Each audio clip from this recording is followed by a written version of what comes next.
recording and when you'll be able to hear everything. But hello. I did say on Friday that I was debating about whether or not I would do a stream today, because it is a Canadian holiday, and the one problem that I have is when I stream and I don't, when I stream and it's a holiday, what tends to happen is it doesn't feel like a holiday. And this has been true for the last little while, where, excuse me, at work I have this time off, but I still have my stream job, for lack of a better term. And this has somewhat been accelerated because of all of the YouTube stuff, which I'm very happy to do.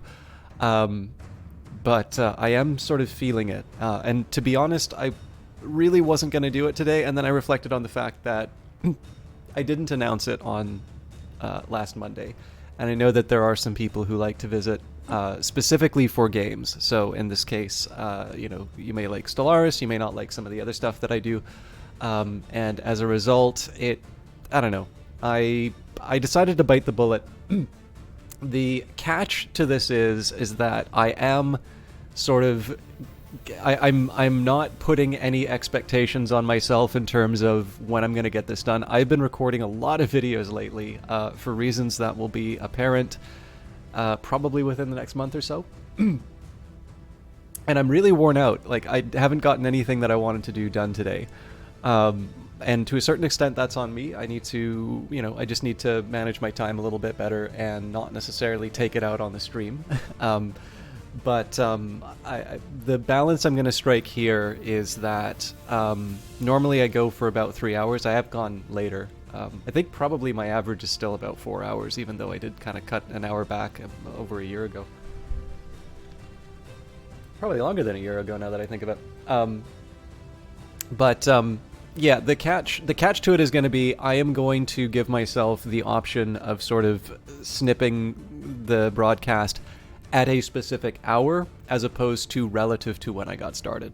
I think that's especially because on Friday I was a little surprised at how late it actually was when I finished. So with that in mind, though, I am actually really enjoying Stellaris. Hey, Kieran Charlie. Thank you very much for that really nice message you sent me the other day. I'm sorry I didn't answer it at the moment, or at the time, but that helped me feel better.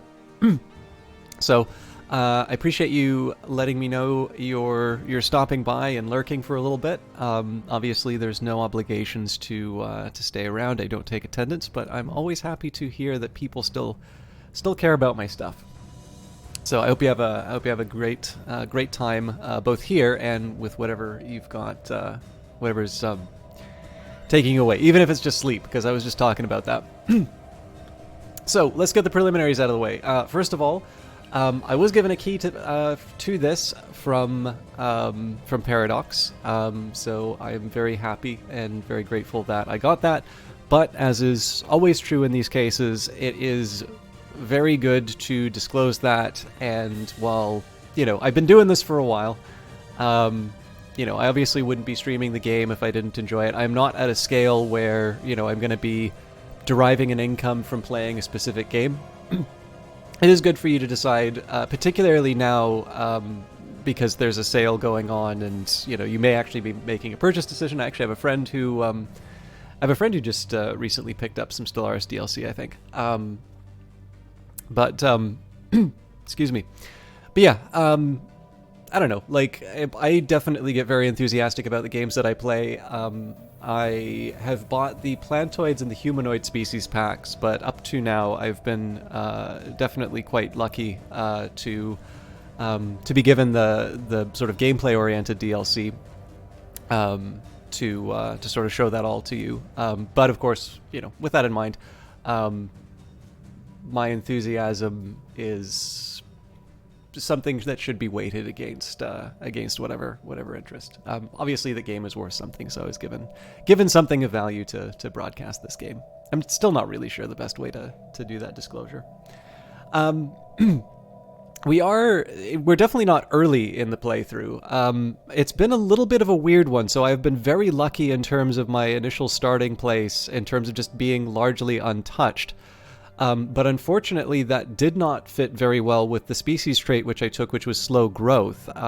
Now, this consumer goods shortage is an artificial one. I could actually go back and change my Forge world into something a little bit more balanced, but I actually really want to... Like, I don't really want to put the screws to myself to get this thing ready to go. Also because the fact of the matter is that while we were lucky in terms of having some somewhat weak empires that, or not weak, some empty space, we're not really dealing with a lot of weak empires. And it could be my mismanagement that has led us to this place. But really, out of a list of 7, we're number 6. And while we might be able to try and overtake the Giroid Empire, the ones that I'm really, like, the ones that I'm sort of contending with, the Zaxoid Stellar Confederation and the Vitresis Hive, these are definitely powers which are, you know, they're not ones that I'm going to be able to sort of overcome very quickly. I'm almost certain that the Vitresis Hive was an advanced start. I don't know about the Zaxoid. Like, the Zaxoids, I feel like if they're an advanced start, they're really not that far from sort of the body of the species. But then again, when I did run into them, like, they seem to have really high ratings across everything. So it could just be that they were really good. I mean, it's kind of hard to say that... Oh, but they've shifted their governing ethics, so that won't necessarily tell me anything. Yeah, I don't know. Maybe I'm just not good.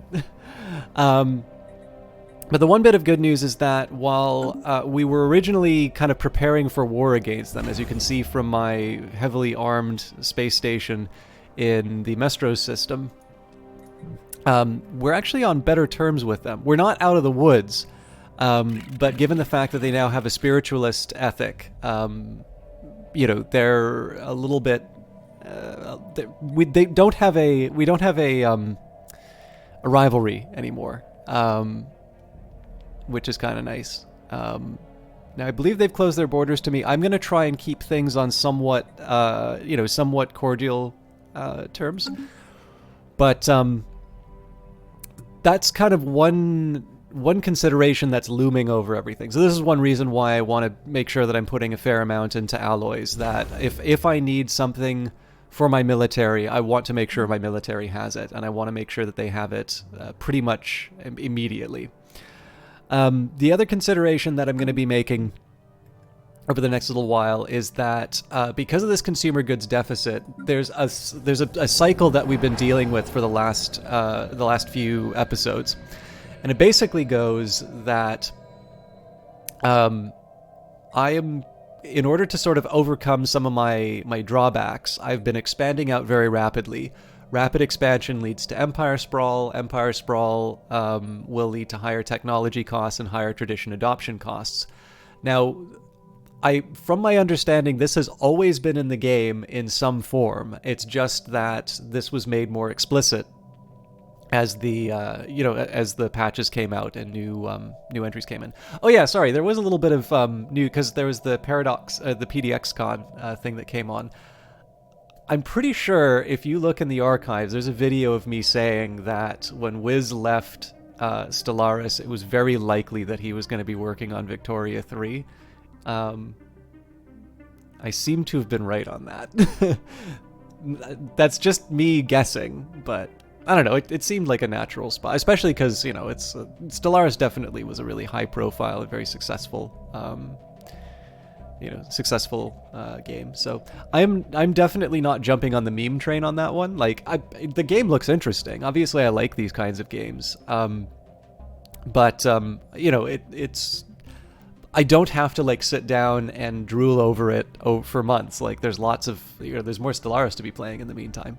But yes, Victoria 3 is now announced. There were a few DLC for some of the owned games, so things like Prison Architect. I didn't really follow that.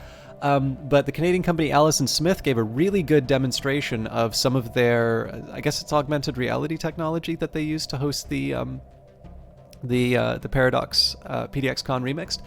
And it reminded me about Night Team 4. Like, that's something I've wanted to get back into, and I actually think some of the changes they're going to be making to the game will help me out with some of the drawbacks that I had with that game in terms of streaming it. But I'll obviously leave that for another conversation. So we're talking about the Empire Sprawl. Basically, Empire Sprawl is not something to be feared. There's definitely an advantage towards putting some resources towards administrative capacity, for sure. But even if you don't, you can build, as long as, so right now, the expansion that I've gotten will impose basically a 25% increase to technology costs. It says 23% here, but I'm just rounding for the sake of example. So if I could build something in excess of, 25% of my technology resource generation, perhaps it's a good time for you to jump in and finally play Stellaris. I mean, there's always a good time to play Neutrino V, but my feeling has always been that when a new patch comes out, that always gives a sort of an impetus to play. The patch is a little older now. Like it's been out for, I guess, about a month now. But whenever a new patch comes out, there's always the free update associated with it. You usually get a bunch of cool new stuff. It's been in your backlog for a while. You got the Humble DLC package. Oh, very nice. Yeah, so even if you just turn off the DLC and sort of enable them one at a time to learn the new stuff, that's another way of doing it. But yeah, usually whenever a new DLC comes out, it's always kind of a nice little surge of things that are going on. And there's obviously, if you want to learn it, there's the archive of previous episodes that I've done. I haven't actually hit the play button yet, but I wanted to try and set the table in terms of what we're contending with inside of the game. So yeah, let's say that through gaining this extra, so this 65 or 66, I guess, Empire Sprawl, I could build something that gives me 30% in terms of an extra 30% in terms of my research values. This is a good deal for me. And then of course I would have to assume that I do the same for traditions and what have you. And generally my species is able to handle that. So we've got a temple building which will give us social research as well as unity. We've got research labs which give us straight science. And then, of course, if I'm worried about the costs, the other thing that I can say is that when it comes to things like, say, how do I put it? I could take the world Castra, for example. We have a job which will, in fact, increase the administrative capacity based on the worker. I'm actually not sure if there's a happiness-based change, so our bureaucrat does 12. Now, normally there's a bit of a breakdown. No, it looks like it's just a straight value. That's actually kind of interesting, so maybe I should put my bureaucratic worlds on places that... Or no, because if I put it on... So it wouldn't give me the better resources, but it would increase my upkeep, which is tricky. This is a lot of stuff that sounds like it makes sense, but isn't processing. I'm sorry, Kier Charlie. I'm probably not making much sense because I've been struggling with... I've been struggling a little bit with my... just with my sleep, so I'm probably not very coherent right now. So Neutrino, there's definitely some feelings in terms of quote-unquote the best DLC, but I've always found the best way to get into these games is to just follow something that you're interested in. I've never found... So if you play the game without the DLC, you're gonna see stuff that you just can't access. So frankly, if you enable that DLC and then you just don't touch the stuff that looks frightening, you're still kind of ahead of the game. It's not really that you're going to run into something that completely demolishes you. But I don't know. I definitely work a little bit better with specific questions. Whenever I play this game, and since I've ever first played this game, have always played with all the DLC enabled. But... with DLC matches for starting faction. So I know that they added some advertising for DLC in the start. I don't know if they're talking about DLC that you own. I've only ever seen them talk about DLC that I don't own. But if they are recommending DLC for you, I mean, a perfect example here, right, would be the Synthetic Dawn DLC. Synthetic Dawn is is the one that enabled the machine empires. So obviously, if you want to play the Terminator or or Wall-E, that's the one you'd want to enable for sure. Okay, so let me try and address the stuff that's not making sense. So in its largest scale, Stellaris is a big empire management game. It is a war game. You do have fleets and you go invade people, but my neighbors are stronger than me. I don't want to be going to war. And what I want to do is I want to build myself up to a point where I am able to go to war with them. So the answer to that is usually build a lot of ships and then just point them at the enemy and blow them up. But if you've ever played any other strategy games such as Civilization or the Endless series, you know that it's not that simple. It's not, well, I mean, just like life too, right? There's going to be technological differences. If you are running at someone with a spear and they have got, some kind of minigun, you probably are not going to need to take bets in terms of who's going to win that. So,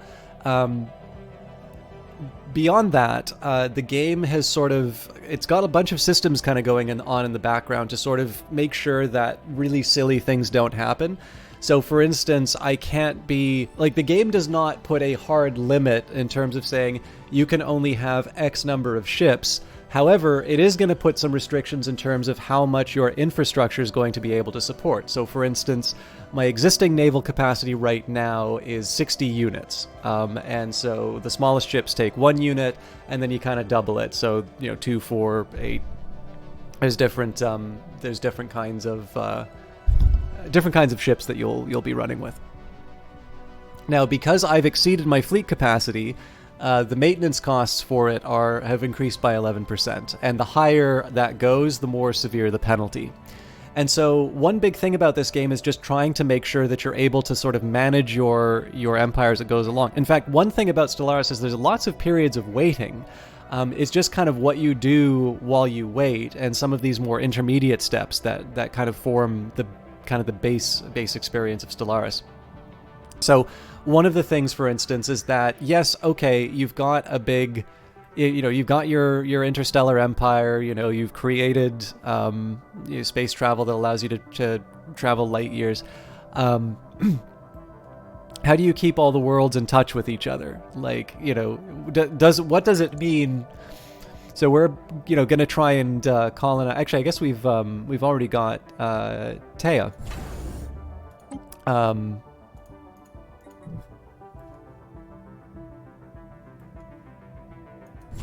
Why did I put a station here? Oh no, the station's fine. Sorry. Actually, I guess the most remote is Borbo. Right? So, this is my capital world.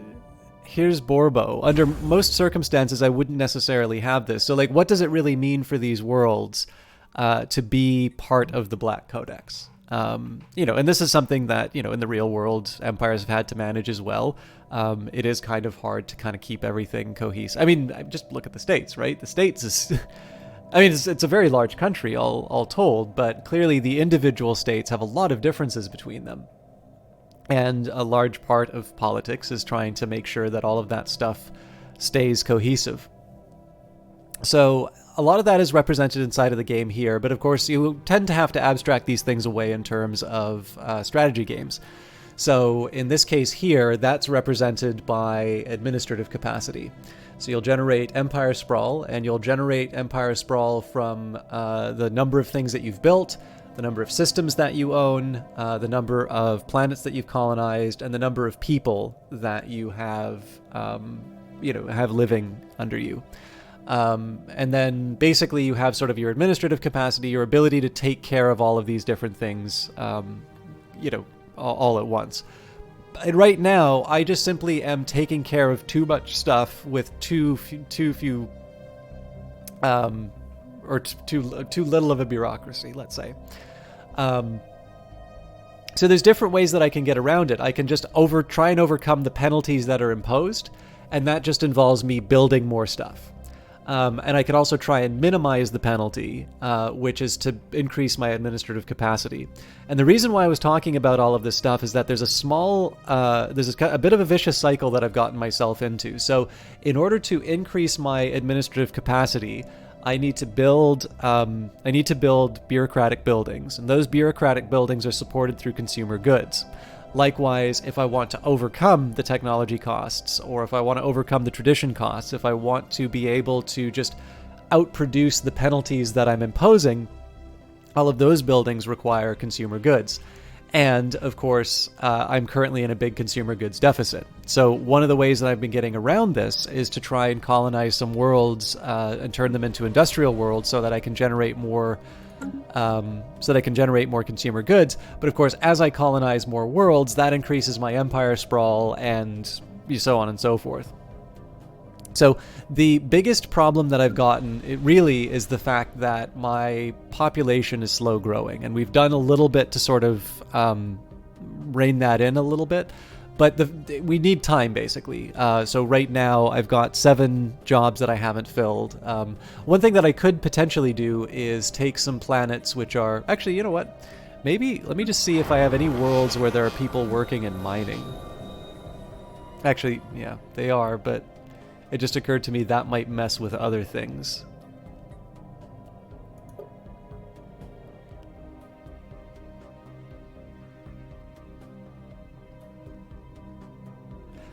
All right, I'm going to reserve the option. I could potentially just grab some of my workers on other worlds and put them to work in the industry. But I'm going to hold off on that for now. Oh, thank you, Kurt Charlie. I don't know if I made an effort to just sort of summarize from the very start, but obviously I'm in the middle of a playthrough, so I know some of these concepts are not going to be as easy. So, what we've already set in place, we're currently colonizing, Borbo, as we mentioned. And we've got we've got a colony being built on Teia, and we've got another colony which is going to be built on Knights. So one of the reasons I've been doing that is because my population grows slowly. It does grow for every planet. And so if I have a think of it this way, if I've got a fast-growing species on one planet and a slow-growing species on 10 planets, the slow-growing species is still going to outproduce the fast-growing species, because in the end there's just that one slot that's running through. Obviously there's ways you can play with the numbers to make it, like, that's not an iron law of mathematics or anything like that, but just in practical terms, right? Let me so we're growing here, so we get 3.4 a month for and we need to get up to 140.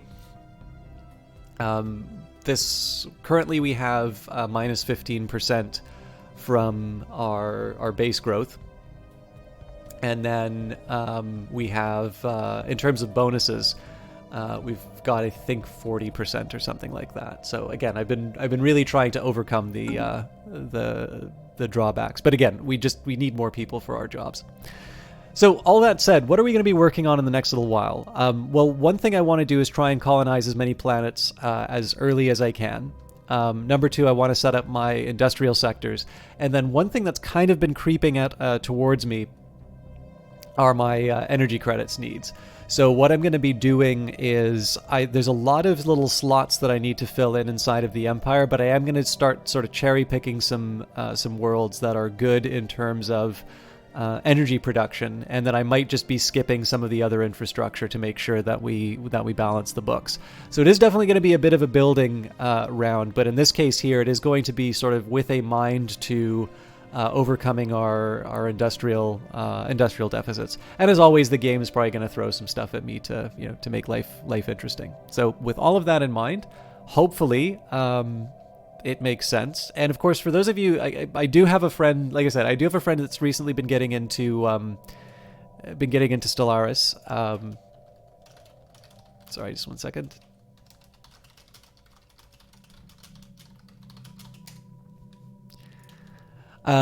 So I do my best to try and explain my reasoning in that, but as always, I definitely do well with questions. So don't feel bad about, holding up the stream to have a question answered, because as far as I'm concerned, it's all content generation. Okay, we've got the upgrade in Yin happening. Right, so one of the things I was going to be working on was the trade routes. So one of the unfortunate side effects of construction complete, a big sprawling empire. Nice. You have piracy. So the more valuable the trade, the more likely it is that you are going to be affected by piracy along those trade routes. Now, actually, I'm wondering if I were to direct the trade through here. I don't think that would work. But yeah, this piracy is actually just purely because we don't own this territory. Like, this is lawless space, so this is why this is happening. Here, the piracy, essentially the trade is so valuable that it's overcoming our inherent protection. Now, one thing I could do is send a fleet to just sort of patrol this, sort of this column, or trade corridor, and get the, you know, get that piracy down. That should be able to boost my earnings a little bit.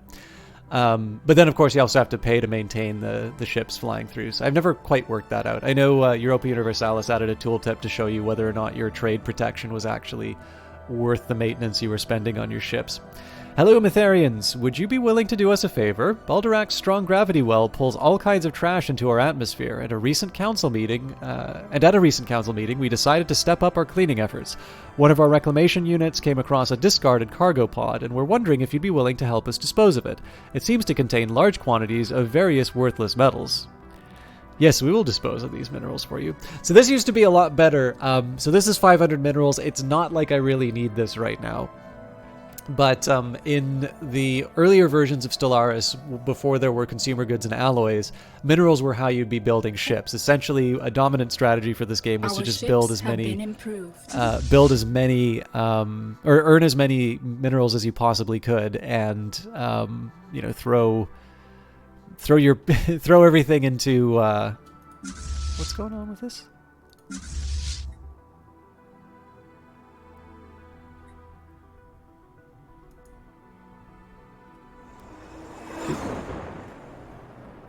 But yeah, obviously now 500 minerals is basically the option to turn them into consumer goods and alloys. Still, it's nice to get free stuff.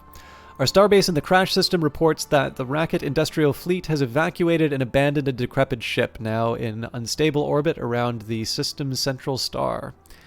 So let the sun swallow it, or one man's trash. Let's search the abandoned Caravaneer ship. Situation log updated. All right, looks like we need a construction ship.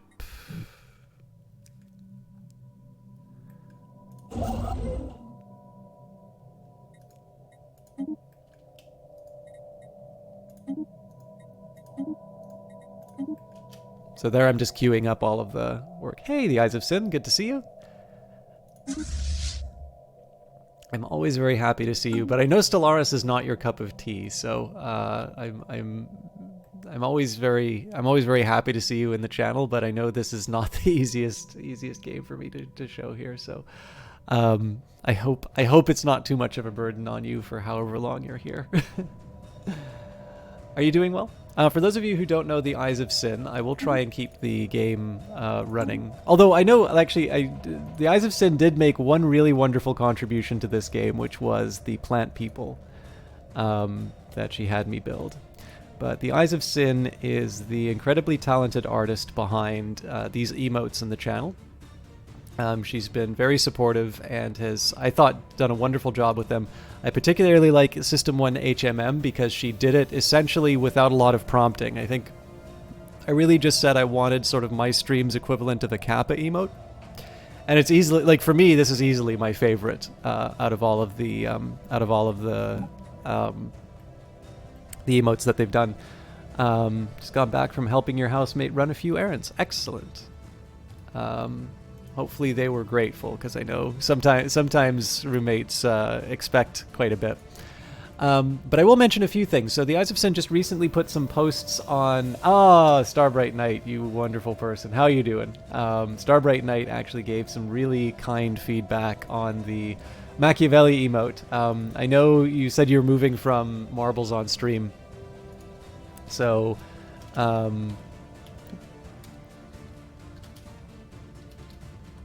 me just get those shoutouts in there. Nope, sorry, Snowright, you don't get one. Anyways, the Eyes of Sin just recently was given a camera, and so I think she's been doing some good job. My favorite, actually, Eyes of Sin is very fond of frogs, and so she's got this fun little photo of a very vibrant plastic frog, which for me, I really like. Oh, that's great to hear. I was wondering if you had any Chinese left over, but it doesn't matter because you've got groceries now. On top of that, though, she's got her Twitter, which is where some art gets posted as well. But Eyes of Sin is available for commissions. So if you're looking to get some art done, if you have a channel and you're looking to get some emotes, I cannot say enough good things about the Eyes of Sin. She's definitely been very patient with my requests. And she's definitely been supportive of me and the stuff that I do.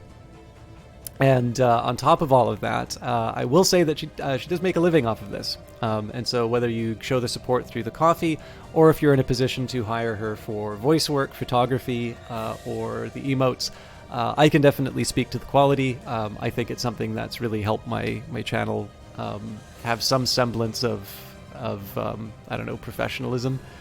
And definitely somebody who I'd like to see continued being able to basically do the work that they do so well.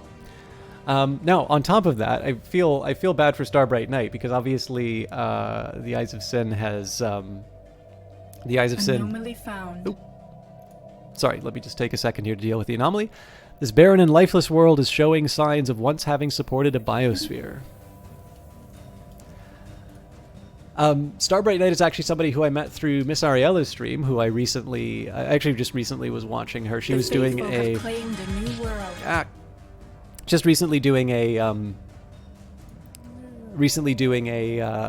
charity stream for St. Jude. Borbo has finished being colonized. So, as always, we will start with the Gene Clinic. A city district. So we're building the city district so that we can unlock a new building slot. This is something that was added in Nemesis. And I seem to recall this was actually going to be either an alternative agricultural world or an alternative industrial world. For now, though, I'll just leave it as a blank slate. You're helping promote the quality of the emotes. Well, I was actually going to say that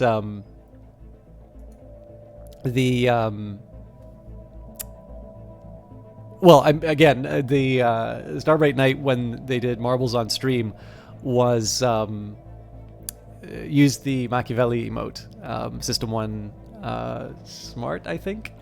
And again, left this really, really kind comment saying, it's like, hey, just so you know, I really like this emote, and I've used it as part of my, thing. Could you just let me know if you're going to change it? And of course, I was delighted to know that it was being used. But on top of that, Starbright Knight is a very nice streamer themselves. Obviously, you get a chance to see him in the channel. But on top of that, so I can't remember the game you were mentioning earlier. But if memory serves, you're doing, was it Assassin's Creed? I don't know which Assassin's Creed you were doing recently, but I believe it was an Assassin's Creed game that you were playing. In any case, for those of you that are fans of that, definitely please do check them out, especially if you like sort of more relaxed, definitely like more relaxed streams and more, a little bit more audience interaction that I can sometimes pull off.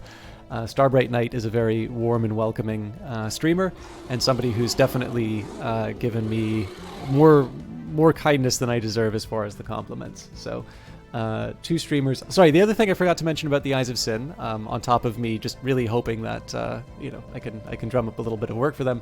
The Eyes of Sin does stream. I had said something careless, which I'm hoping doesn't scare her off of streaming, because I definitely did not mean to have the impact that I had before. But if you follow her channel when the next time a stream does happen, you'll get the notification. But in addition to being a photographer, an artist, and voice actor, Eyes of Sin does share some games. The last one I watched her play was Anodyne on her channel.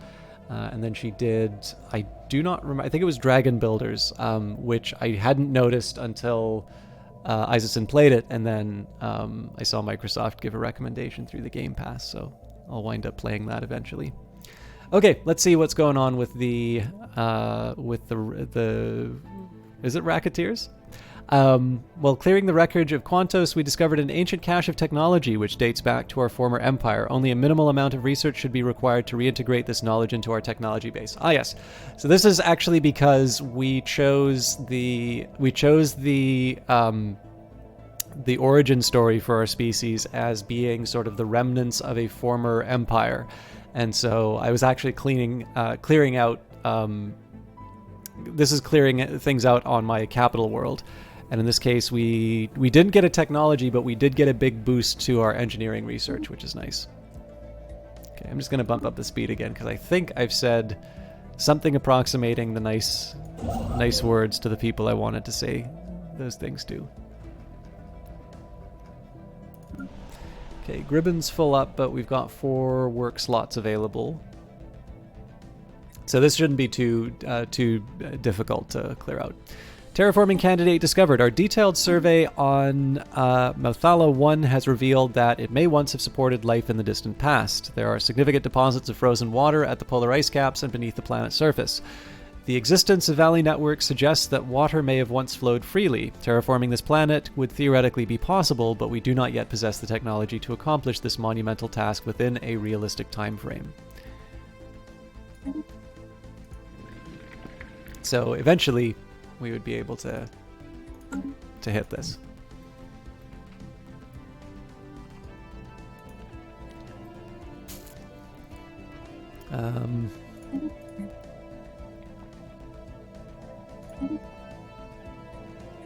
Again, trying to get my balance in terms of consumer goods, but the numbers are going in the wrong way.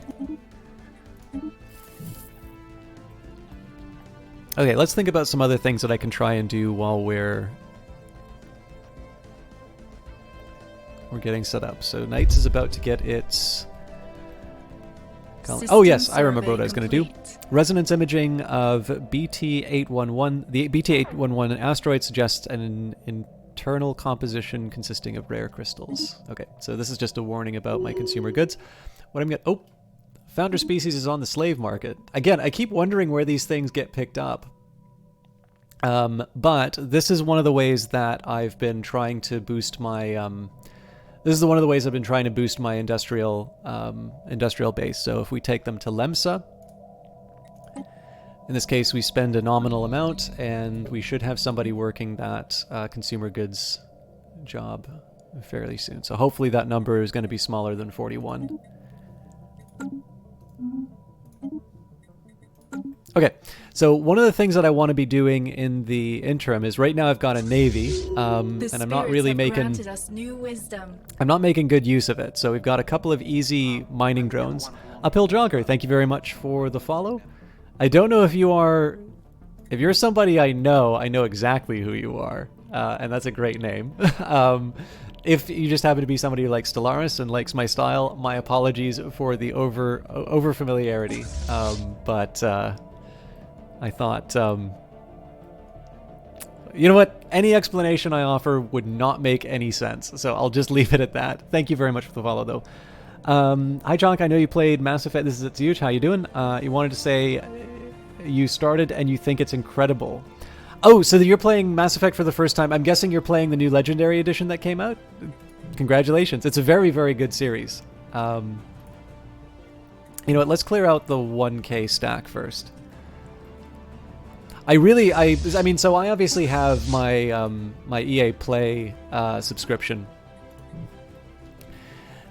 So I clearly am gonna want to play Mass Effect when I want to. But like I haven't felt a particularly strong reason to like really like jump into it all of a sudden. So okay. What I'm going to do as a kind of a stopgap measure for this piracy I think we need to start in Zorf. I don't remember if it lets me have any sort of granularity in terms of the...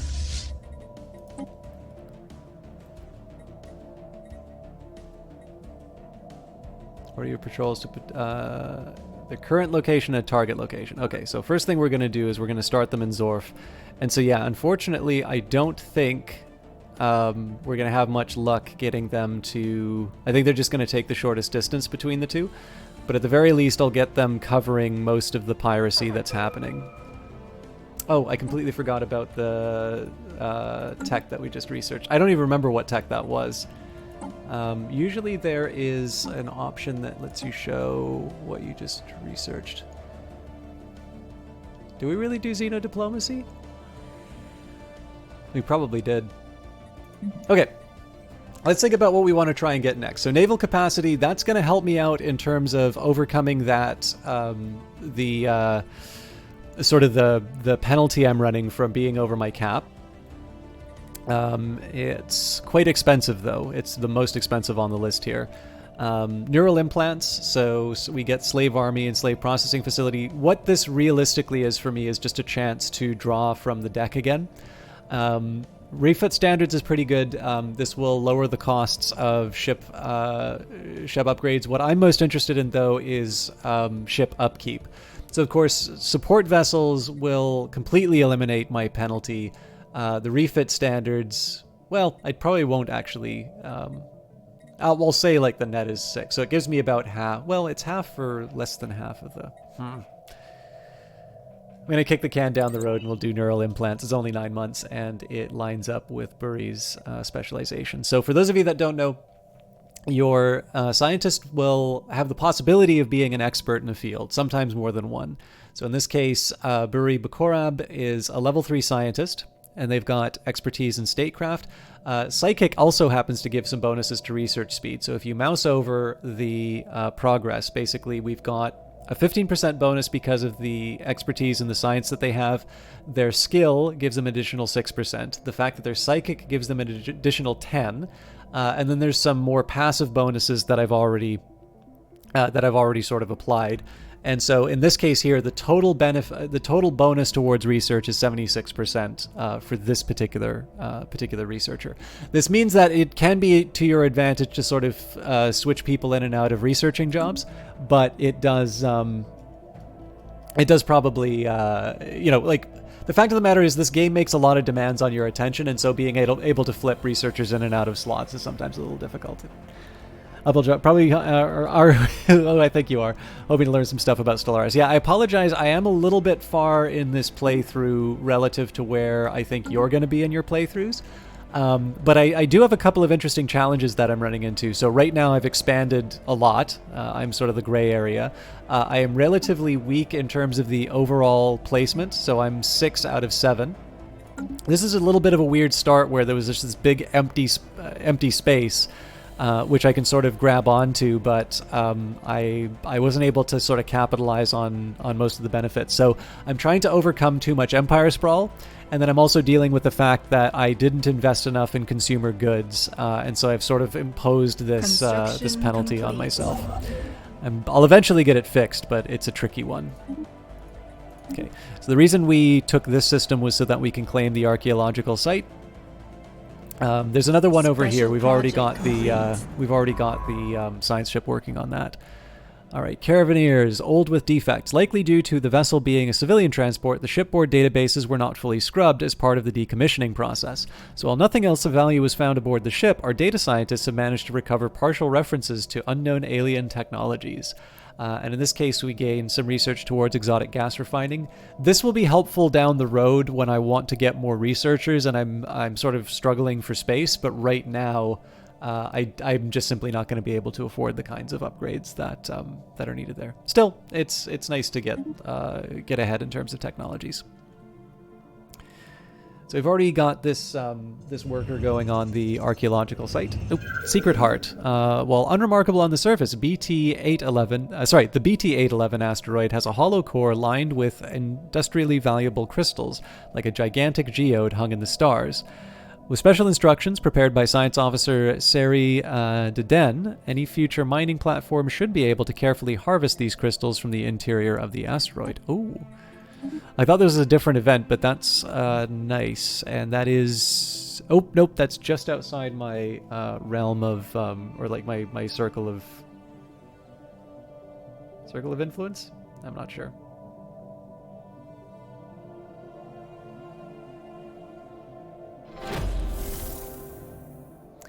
Okay, new archaeological event. Zroni Major Colony. Unlike the previous Zroni worlds, Evexis 3 was clearly a major colony, with several cities of varying size covering the surface. However, like others, it now sits empty, showing no signs of disaster or death. The fate of the population is unknown. Several archive crystals have been detected and will need to be investigated. So we'll probe the crystal. Okay, I believe that is our colony on Night Skidding up and running. Yep.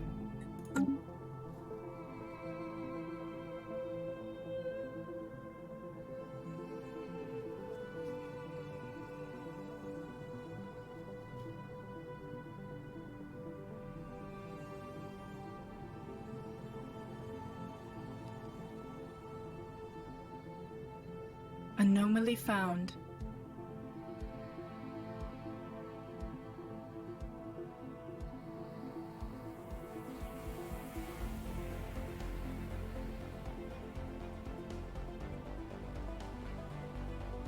Sorry about that. All right, there appears to be be deliberately crafted structures on the planet's surface, pointing towards a past long forgotten. All right, tech. So this was me recognizing that I'm getting a little bit shy on energy credits. And again, this is just kind of looking at relative levels for things. So am I worried about only having 29 food a turn? Well, not really, because I don't exactly have a whole lot that I'm doing with my food right now. I want to make sure that that number doesn't go negative, but other than that, it's not super important for me to have that number behind. It's a little bit like having lots of consumer goods. Like, yeah, you can make your planets relatively more attractive, but other than that, you know, having a surplus of alloys means that you've got options for your military. Having a surplus of consumer goods means you can make your people happy, and who wants to do that? But in terms of energy credits, like, I'm always going to have a need for those. Energy credits are going to be something that will allow me to buy, you know, they're going to let me buy the resources that I'm short on. There's lots of different things that energy credits can do for me, so I definitely want that number to be going higher. We've seen it slowly go down over time, partly through maintenance and partly just through me continuing to expand out my, you know, my resource acquisitions. But there's some fairly straightforward ways that I can make that number go up. And hello, Olaf. It was fun to watch you play Borderlands. I did feel a little bit bad when... Well, I think you know the parts I was feeling a little bit bad for you. You were a very patient man, let me say. But it's really fun to watch you and Miss Ariella play Borderlands. So thank you for supplying my evening's entertainment. And joke's on you, there's archaeology in this, and there are, I don't know if there's an Ark of the Covenant, but there's definitely plenty of things that would count as arcs in this game, so. All right, quantum superposition of energy coils simultaneously drained and charged. So what's the physics research I want to do next? Now, normally I don't pick research purely on the basis of the alignment with a expertise. So for instance, here, the energy nexus, if I wanted to build that, I would need to have the exotic gases, and I don't really have that much in terms of exotic gases at the moment. Kite, you handsome devil.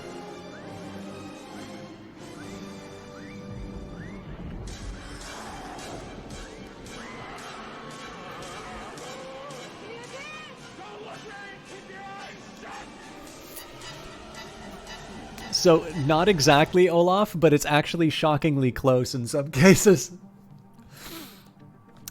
Kite says, greetings, Commander Chalk, ruler of 72 planets across 26 sectors. We currently have 3 sectors, I believe. Yeah, and then the frontier sector. So it's a little premature to call me that, but I always appreciate the support, no less. I'm sorry, I know some of you are just here for Stellaris, but I definitely like taking the time to recommend people who have been supportive of me or otherwise are people I like to check out. And Kite is someone. Kite is actually a little bit like Starbright Knight in the fact that I think both of them are incredibly nice people. They're very supportive of me, and I feel that I see them in my channel a lot more than I visit them. Kite in particular, I tend to find he's streaming just before I get ready to start. So obviously, you know, I'll stop by his channel and I'll say, hey guys, I need to go stream now. I'm going to go do my very fun stream. I hope to see you all there. Not at all, Kite. How you doing? I love that salute, by the way. No, obviously I don't do that to Kite. But yeah, no, Kite is somebody I've known pretty much the entire time that I've been on this planet. I wish. I've been on this platform. And Kite is somebody who I've seen through various different iterations of the stream. He is probably one of the most encouraging people for me doing these kinds of grand strategy games. He says the nicest stuff about me when he's trying to sell people on the idea of watching some nerd play strategy games online. And I've really been enjoying his playthrough of the Yakuza series. Kite also is very good at hurting people. No, Kite knows karate, and like he runs with a big heavy like weights on himself. Generally, he like exercises and goes outdoors, and I don't understand how somebody can like, you know, who can like games like Yakuza and do great co-op casts with Portal, but also like go outside and do exercise. But he's a wonderful magical beast who I will study one day as soon as the Black Codex can get him under sedation. No, Kite's a really great guy, and I definitely is another person who I'd like to recommend, particularly because I know from experience he's actually been able to do some really good broadcasts with people that I have struggled to be able to do. Broadcast with. So I think that really is a testament to his sort of empathy as a broadcaster, but also his talent in terms of kind of keeping a show going. So another fine fellow to check out. Okay, now I need to actually make a decision as far as the research is concerned. The dilemma that I'm running into here is that we've got three techs that are at 75, 72. Generally, I like to go for lower cost techs because they are ones that like I get to realize the benefit right away. I will sometimes jump ahead if it's something that's particularly valuable. But my feeling usually is that, you know, doing the investment in the lower level tech early should ideally be the thing that raises me up and allows me to research those later techs in, you know, an equivalent period of time, or at least not too much of a delay. So let's say we'll knock off the energy nexus from the list because in this case here, I'm just not going to realize that benefit anytime soon. Now, experimental subspace navigation, this is a rare tech. This is what the purple means. So solitary science ships can break out of the naturally occurring hyperlanes and attempt to navigate unknown but otherwise unreachable destinations. So this would help me out in terms of some of these areas that I've been blocked out of. I don't think so. Usually if it gives you a path, it'll tell you. So I don't know if this is a prerequisite for another tech or not, because there's other sort of techs a little bit like that. And then of course it doesn't sound very exciting, but applied quantum physics and a flat 20% boost towards my research, and physics is my, well, it's 140, it's my middle strength. So that's a fairly meaningful bonus. And I think in this case here, I am going to go for the bonus towards research.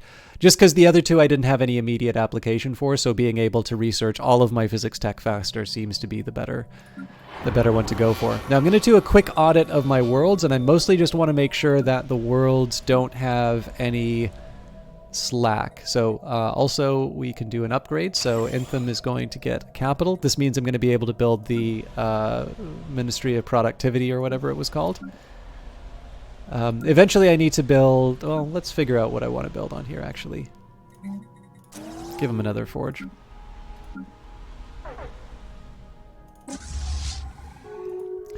So this is one of the things I was taking my fleet to to just clear out some of the mining drones while I was waiting for...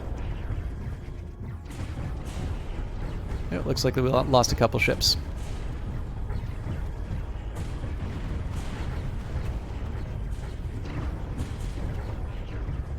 The spirits have granted us new wisdom. The fumes lie thick. The planet Prima 2 is a toxic wasteland, but our scans unveil that it has not always been so, and now extinct civilization seems to have destroyed its home planet via heavy reliance on climate-altering fuels and toxins. On a remote hill close to a major city, we have found a lone active facility, a robot assembly plant, desolated and surrounded by military vehicles, so deteriorated that they break upon touch. The facility is alien and mysterious, but could provide us with ample study material. So we can do the Improved Energy Initiative Edict, Fallen Robot Society to Porima 2, and gains experience in propulsion. So here I just kind of want to clear out the riffraff while I can. So I think we lost a destroyer and a corvette on that.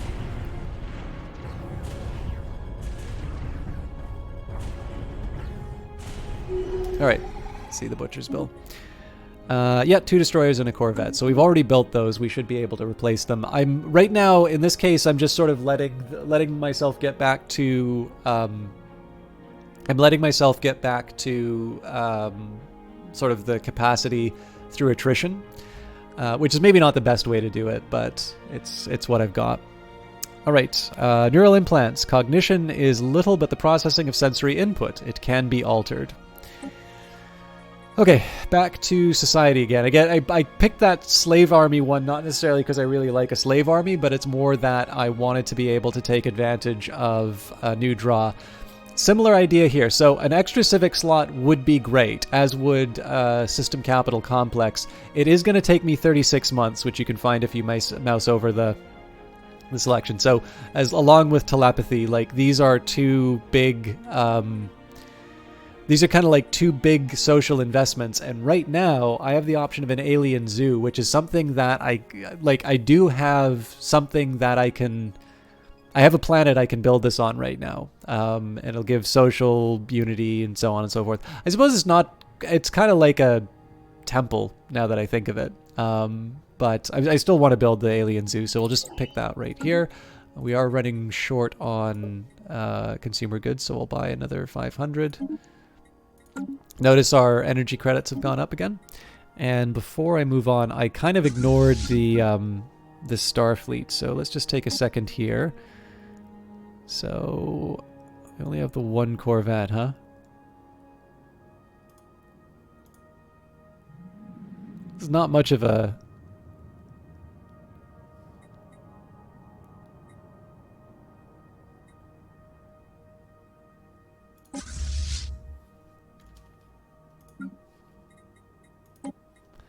So I'll have to build the replacement.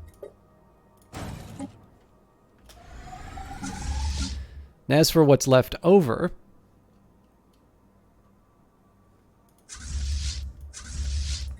we're going to take these. And again, this is just to try and keep a little bit more money in my pocket. But what I want to do here is take... so they're all in the Zorf system. Notice how that went from a red skull to a white one. That's because we, as you move military units through areas affected by piracy, you the penalties go down, or the piracy goes down. So what we'll do here is we will hit the patrol. Actually, here's one thing I'm curious about. So if I were to do patrol like that, no, okay.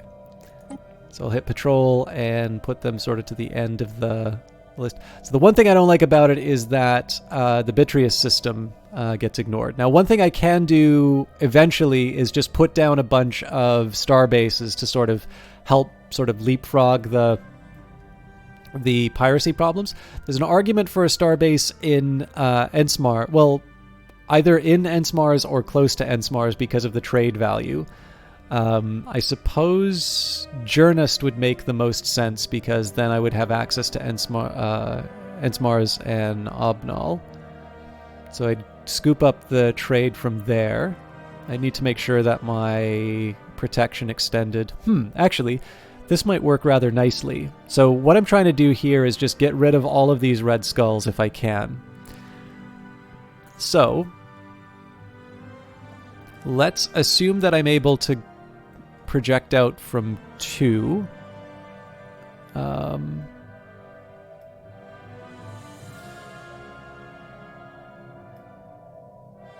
The Nishpan system has... Oh, yeah, see, both of these are better for trade overall, but they don't really give me access to other stuff.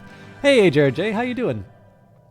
I haven't seen you stream recently. I don't know if you are taking a little bit of a break or if I've just been playing hooky, but for those of you who do not know him, Jared J is a new community manager at...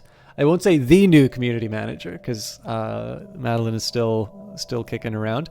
But Jared is involved with Brace Yourself Games, which is how I've gotten to know him, but is quite a capable Pokemon streamer. Among other things, I actually saw him do Bug Snacks recently, which was insane and wonderful.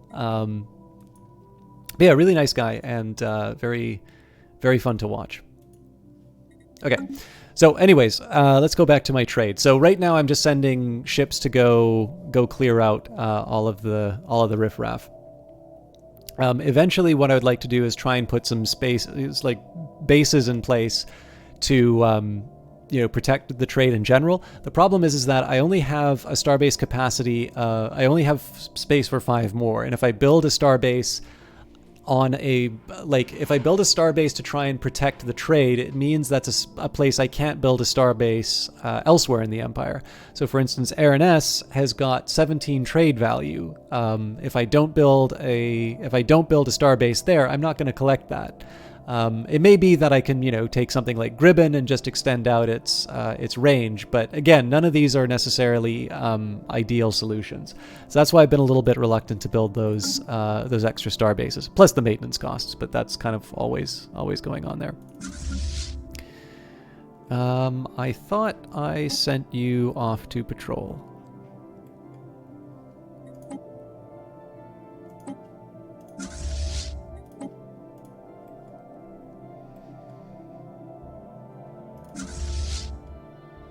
Okay, so again, we've just been sending this fleet to go clear out the mining drones. This is essentially just so I can start getting my scout ships moving through either my territory or things that I consider within my circle of influence. We wanted to approve buzzword standardization, so it does increase my bureaucrat upkeep, which is going to hurt on my consumer goods. But it is also going to improve my diplomatic weight from economy as well as my trade value. So it's a bit of an unfortunate, trade-off, but one that I need to, work with. Okay, now ban organic slave trade. This is going to be one that does affect me. So the use of the galactic market to trade in sentient organics is abominable. We should ban this practice. Well, no, because obviously, I don't want to buy slaves. I want to buy the freedom of my own people.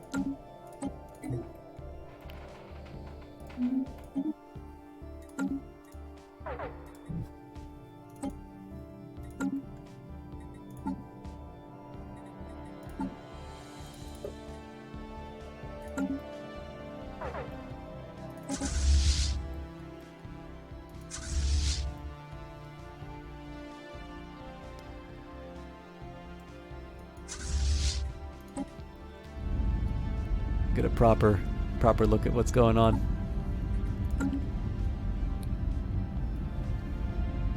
System survey complete.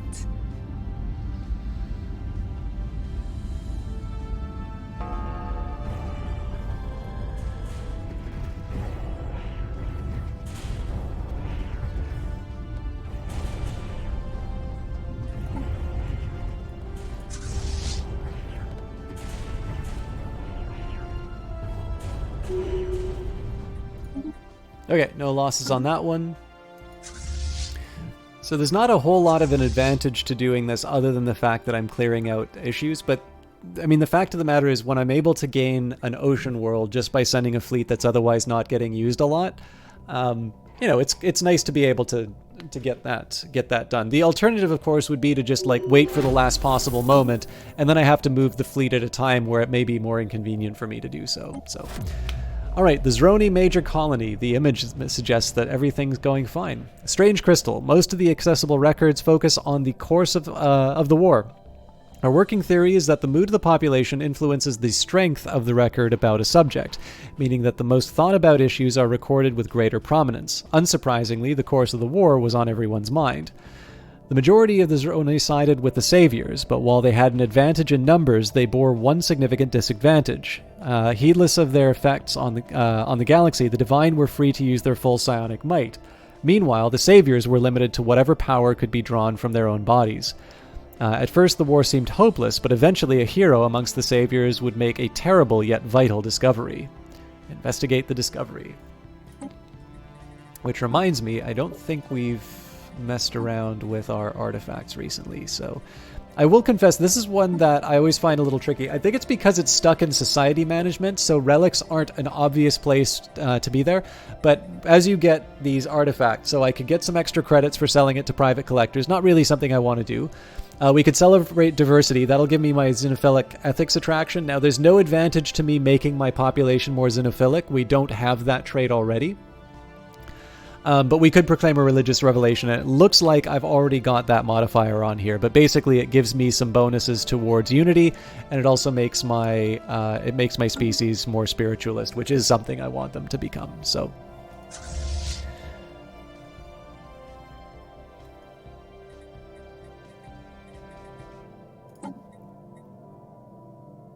The fleet manager always bites me, but I will at least try and get the numbers where they need to be.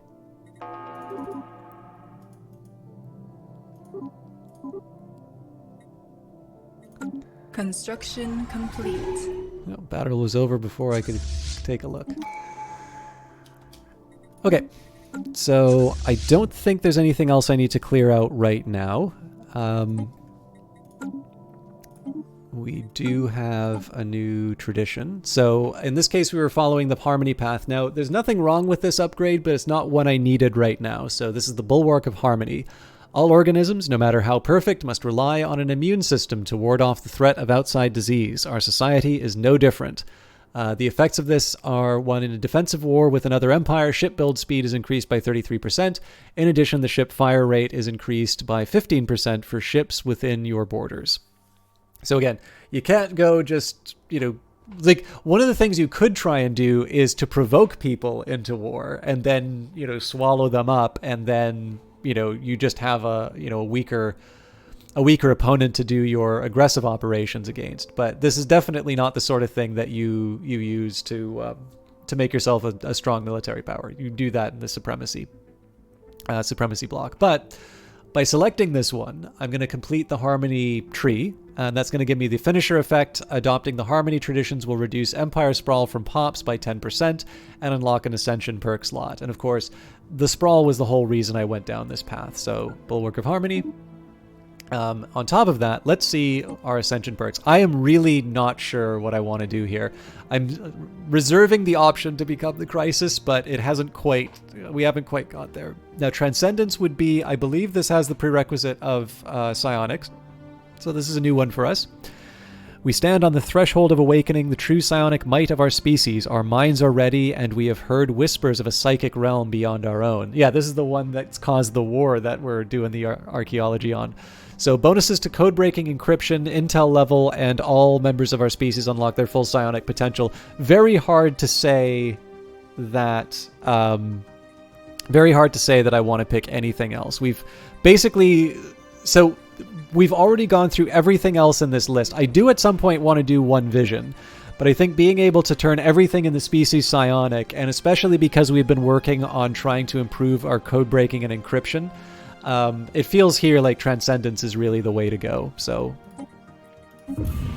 the Great Awakening. The Imutherian species has experienced what can only be described as a Great Awakening. For a time now, we have been aware of the great psionic potential inherent in our species, but such powers have only manifested themselves in a small minority until now. Almost overnight, Emutherians everywhere have unlocked their full psionic capacity. It is as if some sort of communal pool of Emutherian psychic energy finally reached a critical tipping point. I'm really sorry about this reading. Collectively awakening the latent abilities of our brains. Telepathy has already replaced most verbal communications between Emutherians, and this is only one small example of the innumerable changes our society is faced with. We are now tied together in a way few of us could have ever imagined. The veil has been lifted. Of course, everybody knows that this is the image that you use when you write hoopst. But yeah, this is, of course, I every once in a while talk about one of the advantages of Stellaris is that you have this big canvas on which you can tell your own science fiction stories. And of course, you have this nice parallel, right? You're learning about the psionics of this previous empire. For all we know, this could also be our old... Like, we could kind of pick as to whether or not this is our old empire or not. The spirits have granted us new but wisdom. On top of that, we are having our own realization of this. So you can almost kind of imagine the movie version, or even the book, like, you know, the book you'd maybe have alternating chapters. Definitely in the movie, you can sort of imagine this, like, cutting between the... cutting between the archaeological expedition as they're, seeing these crystals, and then there's this discussion right at the moment when they talk about the one, hero that came and made a terrible choice to see the end of the Civil War. This is the moment at which the species finally adopts its, its psionic potential. None of this stuff is kind of written into the game in the sense of being that when you run into this archaeological event, then you get the option of picking that tradition. But because, you take the time... Ideally, again, this is my favorite way to play Stellaris. If you take the time to write out a background for your species, if you take the time to sort of think about who these people are and what this story about their first steps out into a wider galaxy are... all of these story events suddenly gain a whole lot more resonance as you keep playing it. And again, to me, it's one of these things. It's just something nice to have going on in the back of your head while you're working on other tasks that you want to see happen for your for your empire. All right, we've got the alien zoo. So studying the fauna of other worlds gives insight into alien behaviors, allowing us to identify and domesticate docile entities. Back to the same decision we were making before, so naval capacity is still quite costly. I don't really think I'm ready for commerce megaplexes. They'll cost strategic resources that I need elsewhere.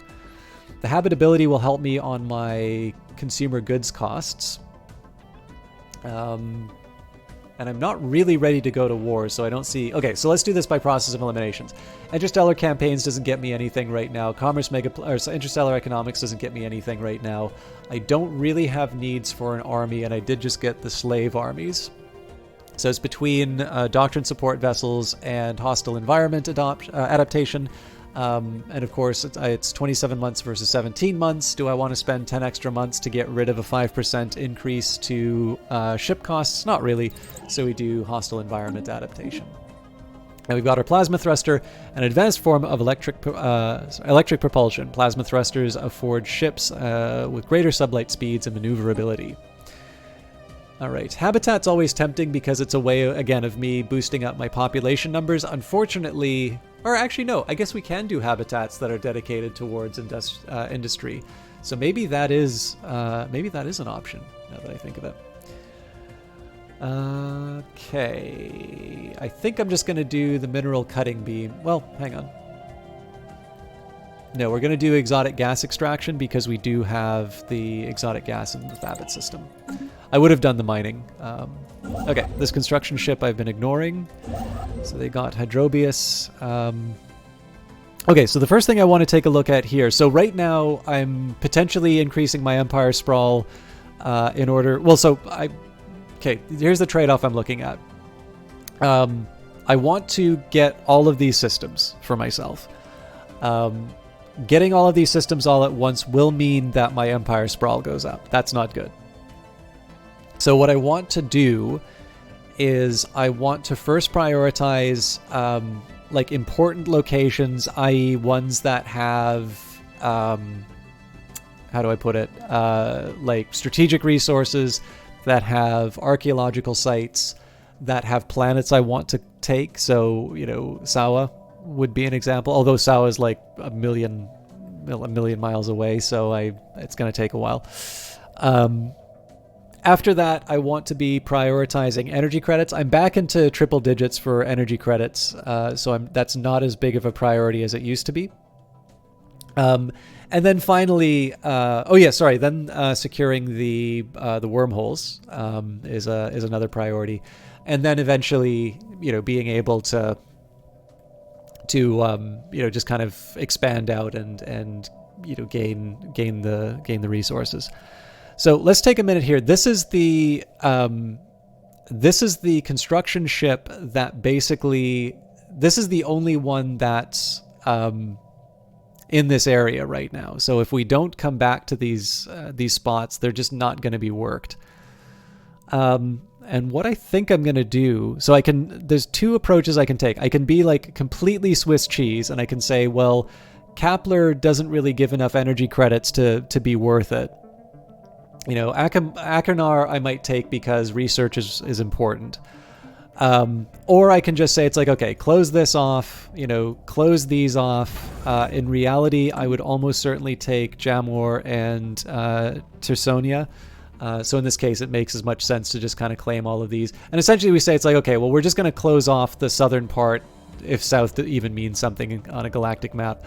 You know, just clear this off because, you know, let's face it, these are pretty good tiles to take. And then I just don't need to worry about it again. Actually, you know, I hate that I'm doing this, but I think I will, just because it's a little bit easier. The Shroud. Like a muffled whisper in a dark room, the Shroud calls to us from within our minds. It is a primordial realm of pure psychic energy that came into being at the dawn of time. All creatures that have been gifted with psionic abilities tap into the Shroud in some way to draw power, even if only subconsciously. Since our Transcendence, we have begun to see the Shroud with greater clarity. There are patterns where once even our strongest telepaths could see only a formless mass of swirling energy. There are other things as well. Spirits of a sort that gaze back on us from the other side, sometimes with curiosity, sometimes with kindness, and sometimes with malice. We're still in the process of learning the extent of our new powers, but it may be possible for us to commune with these spirits. It will require the combined efforts of most of our most powerful telepaths. Situation log updated. Yeah, and I'm stumbling over my I'm sort of stumbling over my my words anyway. The game does a pretty good job of coming up with a balance. You know what? I think I'm just gonna upgrade everybody, or at least everybody who can be upgraded.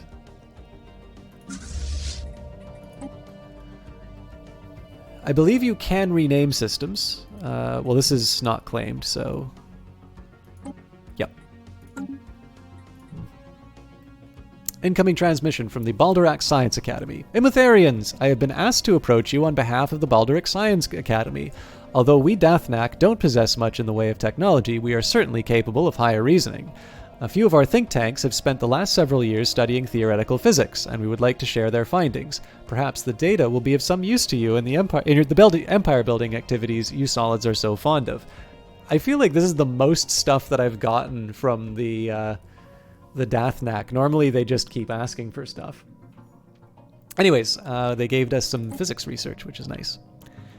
Were you here when we first did this event, Isefson? Like we ran into these gaseous beings that asked us to move them to a gas world, and now they just keep phoning us and asking us for stuff. It's kind of like being friends with me, I guess.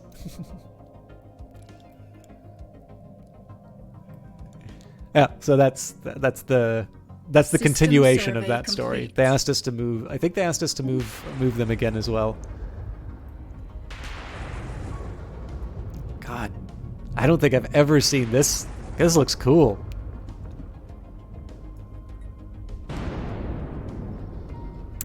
Shield nullification, sublight speed reduction, evasion, nebulae block outside sensors from being able to see into their systems. This has to have been an update. I don't remember nebulas looking this cool.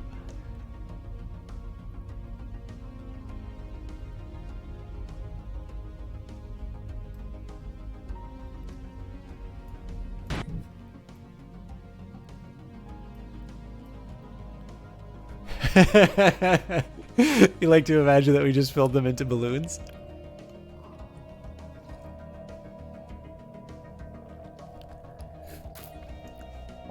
Construction complete. Evading heretics. My favorite is actually when they tell you it's like, no matter how attractive this gas giant is, don't steal it from us. Holy crap. Man.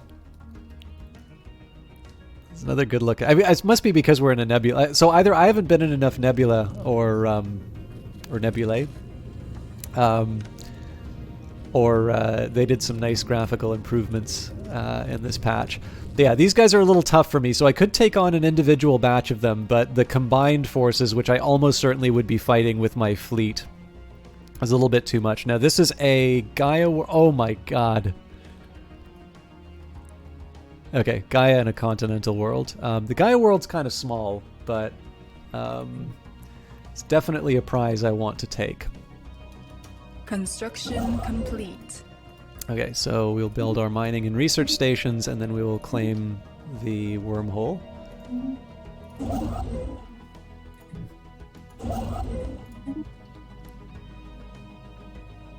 Our ships have been improved. Okay, now these folks were on a patrol mission, so let's bring him back to... I think it was Jabin's Maelstrom? No, we'll gotta start him in Zorf. Uh-oh. I was not paying attention to my consumer goods needs.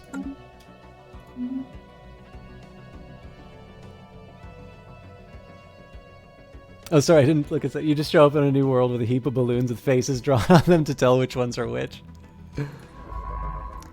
You know, okay. I think you probably have better uses for your artistic abilities, but I should let you know it is actually possible to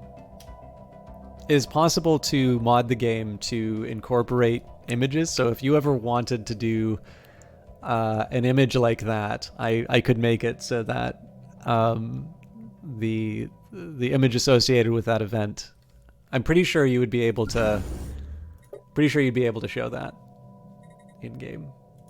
That's not a request, though. I figure there's so many other things that I could get you to do. I really wonder what's in this little area here, because it's like there's no planets that this hive mind took, but there are 2 gateways. So like this would definitely be something that I need to grab if I want to take on the hive mind.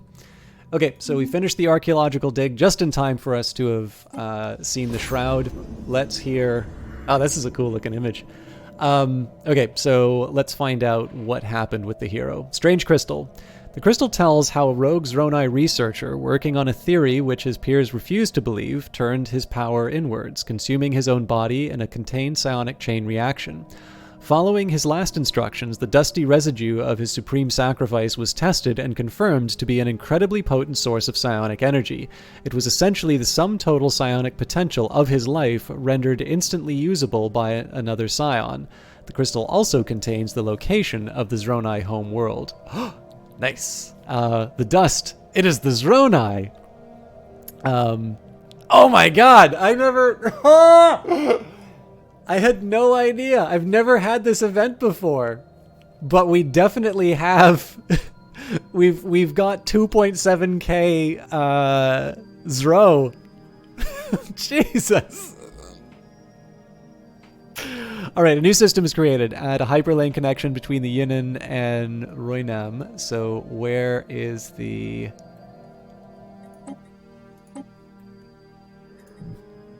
Where is it?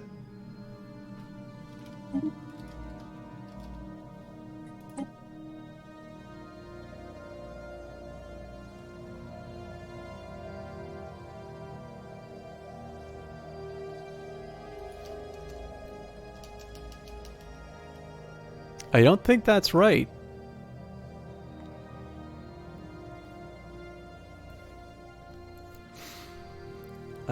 Let's find that.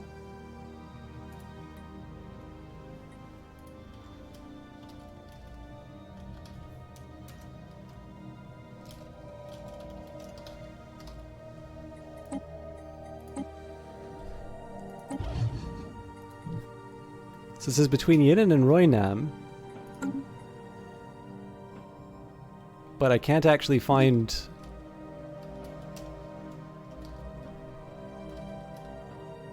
So there must be another Yinan system somewhere.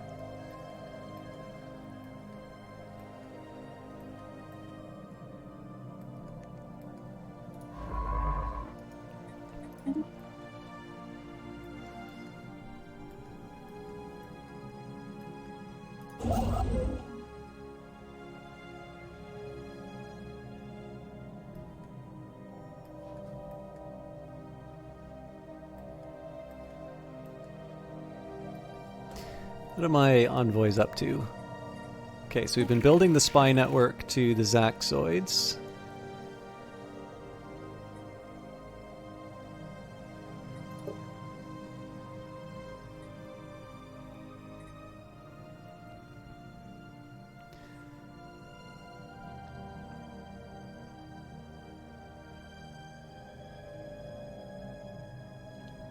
I think probably we should try and acquire another asset.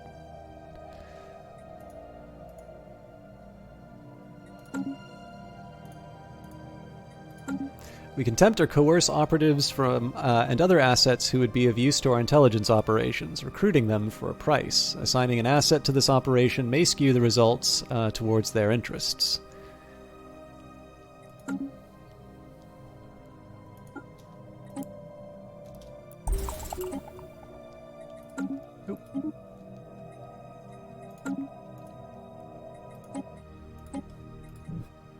Okay, yep, there it is. It just took... Oh, Botine. Okay, so Zron is within our territory, so that's good, and that's actually a new priority for my science ship to check out. Debauchery now, how you doing? Our ships have been improved. Oh, we're gonna hear that a lot.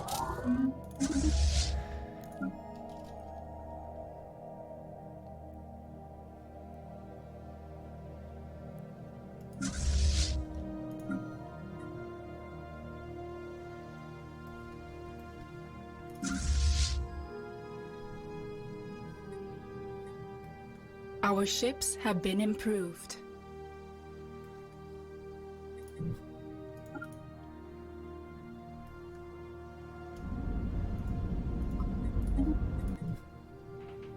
That's not too faithful bad. have I've been having a claimed little new world. trouble sleeping, but other than that, managing. Okay. So Knights has now been built up. We'll do our usual loadout, which is to build a gene clinic and at least one district so that we can gain access to another building slot. So, you know, because there's not a whole lot on this world, I'm wondering if this might just be better as another bureaucratic center. But then that invites the question as to whether or not I actually have enough, is there actually enough on this world to...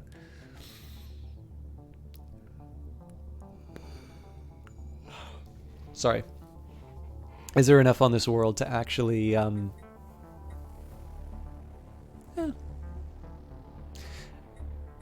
keep it as the gene clinic for now. But yeah, I might actually put a little industry on there. I think setting up Knights as another bureaucratic center wouldn't be bad, though. It's just a question of the industrial goods. All right, physics research. The seemingly erratic behavior of tiny things can dramatically alter the way we think about bigger things. So pretty good. Overall, these are some pretty good options here because they're low-cost ones. So chemical plants let me turn minerals into motes. I don't really think that's quite where I need to go. Simultaneous collapse storage, so boosting up my encryption is sort of nice. I've kind of single-mindedly pursued it. My alternative here would be additional research alternatives, which is tempting, but we are the Black Codex, so we do care about encryption.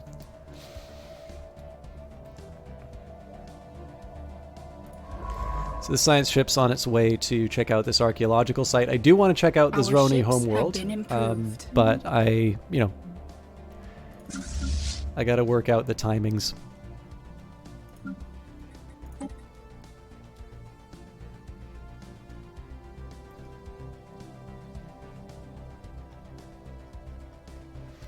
One thing I didn't do, though, was check out all the other worlds.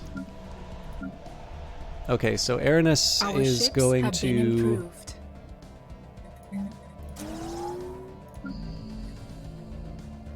Okay, this is my industrial world again. We gotta wait for that to get built up. Now this one I think had a... This is the one where I could put the Xeno Zoo, I think. Clearly not.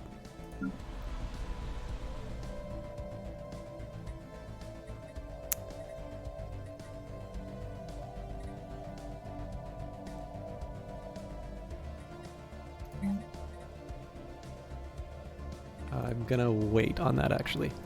Okay, let's double check this. So this has already got stuff being built. This has got 4 jobs available.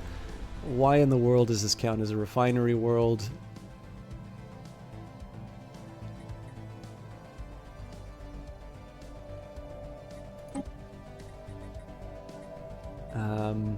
Then again, what else do I want to call it?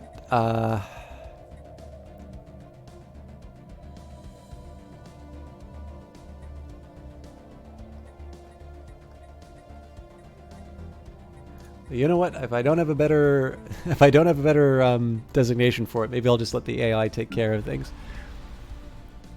I'm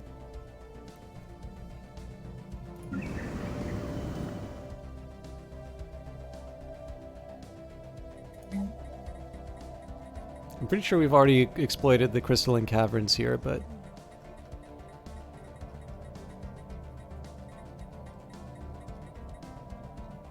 just doesn't show on the list. Interesting.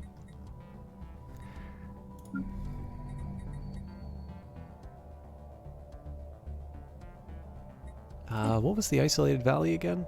Oh, that's right. I can put 2 alien zoos down. So I am a little curious about this one. So if we compare that to a temple... I never actually did the check. So that's 7, 15, 10 for 4. And this one is 10, 50. Oh, okay. So the alien zoo is slightly better, but at a higher cost for consumer goods.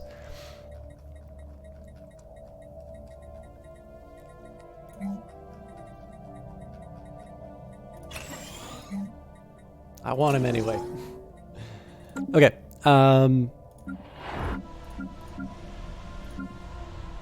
So we've already got the industrial district on the way. Hey, Brian on the rocks. It's great to see you. Have you ever played Stellaris? I know... Okay, I gotta take the time. I know there's been a lot of shout-outs tonight, but Brian on the rocks is someone who I get to host, but it is a rare treat to... Oh, sorry, that's gonna sound really double-edged. I don't always get a chance to see Brian in the channel. I used to know him in Vancouver, and obviously I went and, you know, I wound up moving across the country. So some of you who hang around at the very end, particularly on the Wednesday and Friday streams, there is a game developer who I like. There's a few game developers who I host. But Brian is the Canadian game developer who I host quite regularly, and he works on a little game called Apex Legends, which I'm sure at least 1 or 2 of you have heard about. Brian did a great thing last week, which was he went to... So he did some fundraising for Palestine. I think it was Children's Relief Fund, if I'm not... There was one UN organization that I believe the Children's Relief Fund was the one that you were... PCRF, right. So what he was doing when people subbed to him, he would take the full value that went to Twitch, not in his pocket. I think he doubled it. So I think it was like $10 for... Our ships have been improved. I think it was $10 for every sub. And then, of course, there were direct donations, and then he would do a certain degree of matching there as well. But on top of that, because he works for EA, which, again, is an absolutely wonderful publisher and does not nearly get the credit that it deserves for a lot of stuff that it does. Which does not mean, by the way, that it's immune from criticism. There are some things that it could improve on. I just think it's more responsive than the other ones. But they match his donation. So I believe there's a total of about $5,000 that was raised off of that fundraising effort.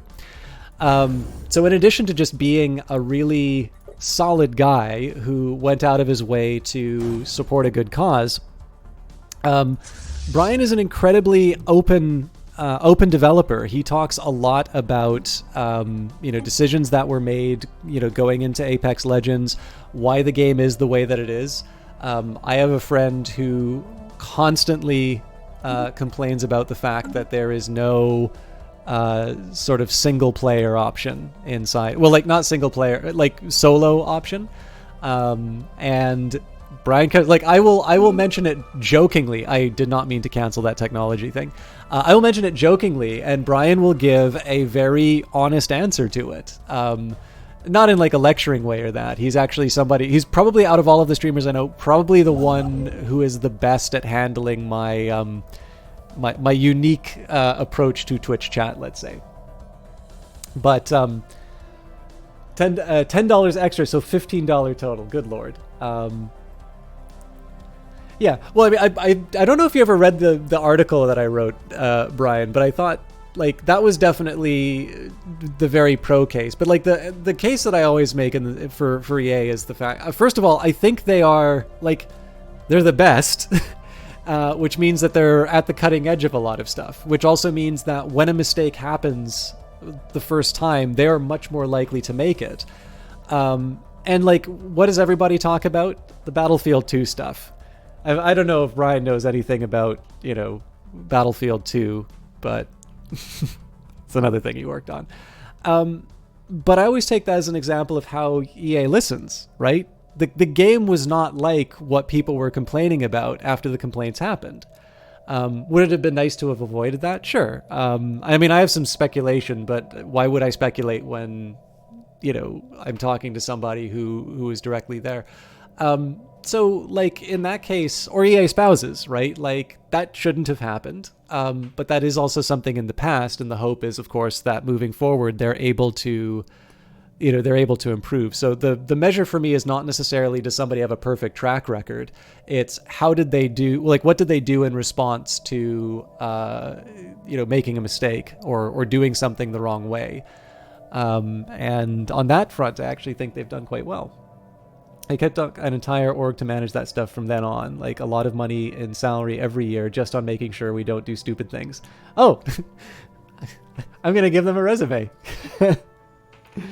But also forward thinking and managing diversity. But yeah, no, I mean, I didn't mean to make this a big EA thing, but like, this is the thing. I don't like, there's a lot of stories that go on, and like for whatever reason, this publisher has become the byline, or not the byline, the kind of like the shorthand for not good practices. And the fact of the matter is that, so Brian is the one who definitely deserves some credit for bringing his community together and doing a good charitable thing.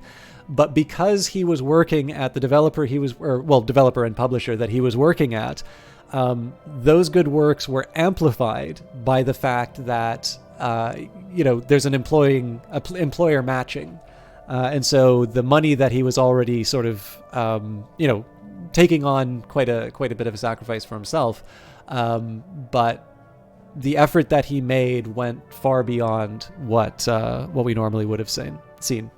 So basically on top of all of that, it's nice to compliment people on the good work that they do. But I think the other really big factor here is that Brian is really, like, it's really clear to see why he is a game developer, why he's a very good game developer. The amount of excitement that he shows in terms of talking about, game design minutia, and to be able to explain to an audience, and an audience who isn't necessarily just like complimentary to him. Like he will address complaints about the game as well. Although, if you ask him to work on the servers, I don't know exactly what response you're looking for on that one. It's like, I'm pretty sure they have people who work on that. But But yeah, no, I do need to take the time to say that, you know, in addition to the work that Brian did recently, he is a really great stream to watch, because I know when I host the independent game developers, people like that, but there's also sometimes this feeling that it's like, well, it's not quite the same, right? You know, they're not working on the games that I like to play. Well, in this case, this is a game developer on somebody who works on the big stuff that you like to play and has, curiously enough, very similar things to say that the indies do sometimes. And overall too, like, it's really great to see somebody who is not just passionate about game design, but passionate about life and people's well-being, about, you know, leaving the world a better place than when he came into it. And so those are some really big reasons to check out Brian. Sorry, that really went off on a few tangents there, but he's somebody who definitely deserves the attention.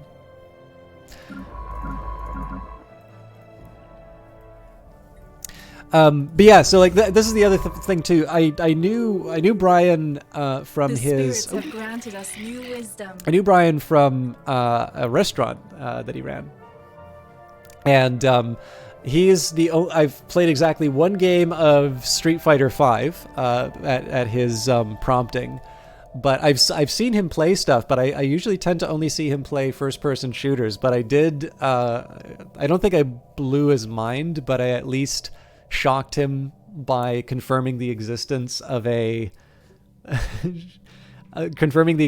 Civilization battle royale mode. And I have no idea whether or not you play strategy games or not. So I have no idea if we have a common frame of reference there. Obviously, I play a lot of strategy, but I do a lot of first person off camera. Okay, so our former rivals, Zaxoid Stellar Confederation. We no longer see any reason to keep you locked out of our territory. Our borders are open to you again. So we stayed patient. We kept kept our own borders open. Things are going to get a little bit warmer between us. I believe we were already working on acquiring an asset, so short list of targets has been drawn up. Those operatives who are no longer tasked with surveillance will provide cover for the others.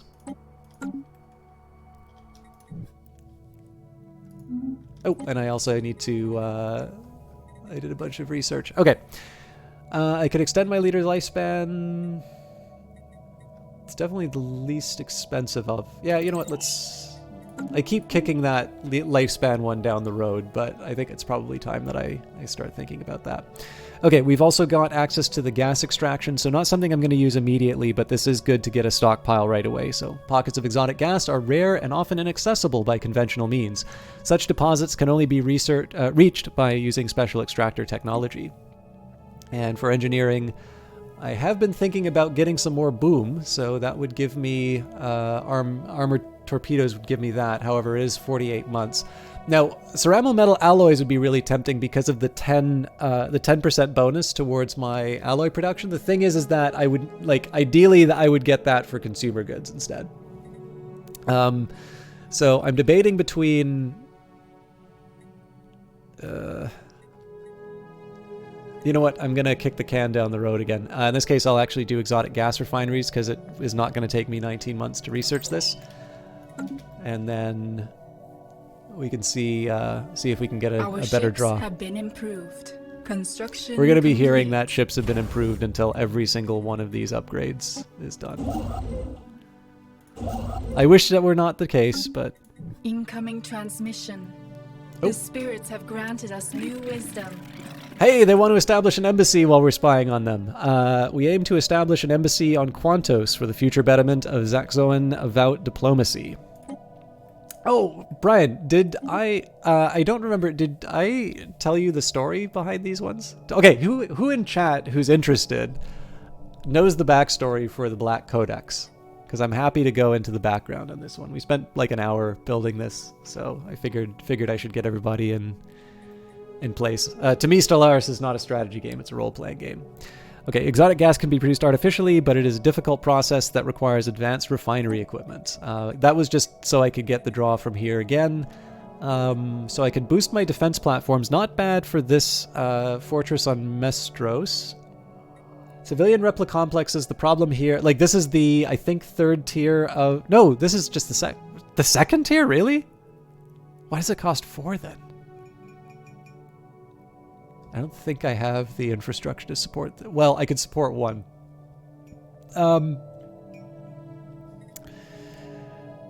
Yeah, it's tempting to do the defense platform hull points, but that's only a fixed place where I'm getting that benefit, and we're actually getting better relations with this neighbor. So let's do the advanced railgun. Let's just improve our ability to boom. And do we have somebody? Yes. So Sari Dehen. Let me just see how long this takes on its own.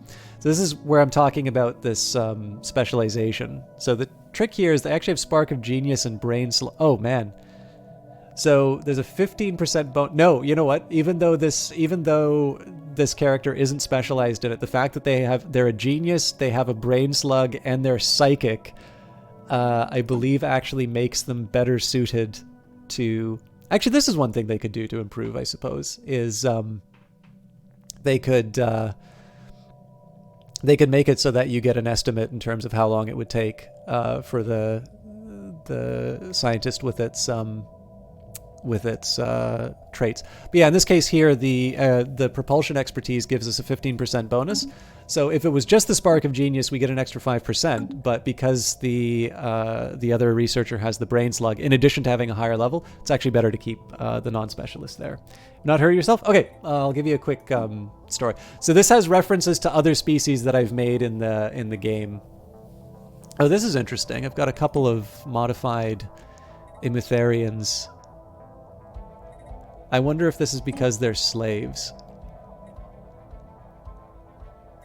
I should see what world they're on.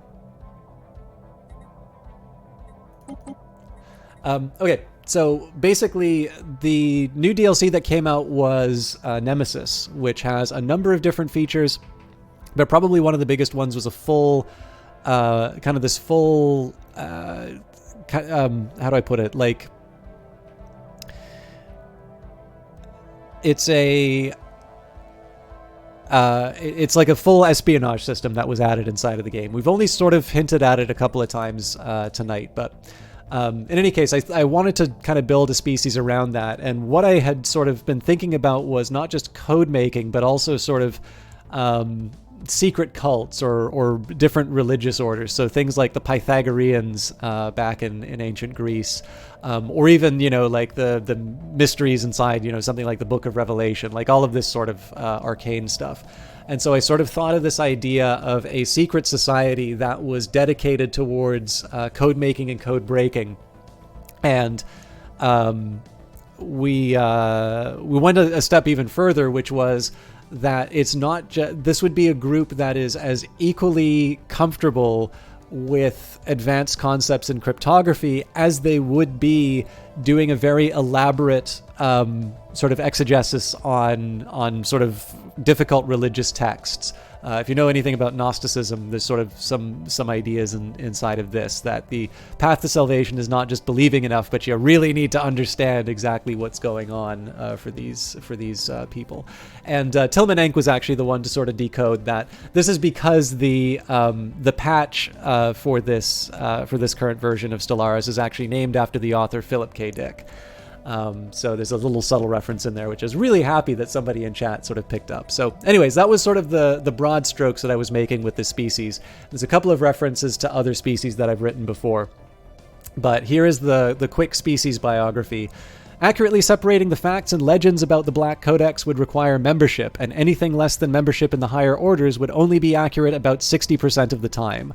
Reputed members have ranged from Rhizome Capital's most popular televangelist Francis Bayberry to the unnamed head of the intelligence services of the Blessed Ilari Grand Duchy. The greatest cryptographers have been stymied by the Black Codex's use of metaphorical ciphers, while the great philosophers of lesser empires lack the computational power to bear witness to the labyrinthine sermons of Matriarch Bethen. The Black Codex knows and keeps all. What they do with the information remains to be seen. So basically, the in-character choices I make in this, you'll notice that I always pick things related to encrypting and decrypting, and that's because that's sort of how I've been playing this secret society. what's neat about Stellaris is you get to kind of pick all the different traits of your species. So the way that I've sort of realized this biography is they're authoritarian. So you have, kind of the head of the intelligence services and moving down. And they're fanatic spiritualists. I actually think we started off as spiritualists and we might have moved up to fanatic spiritualist.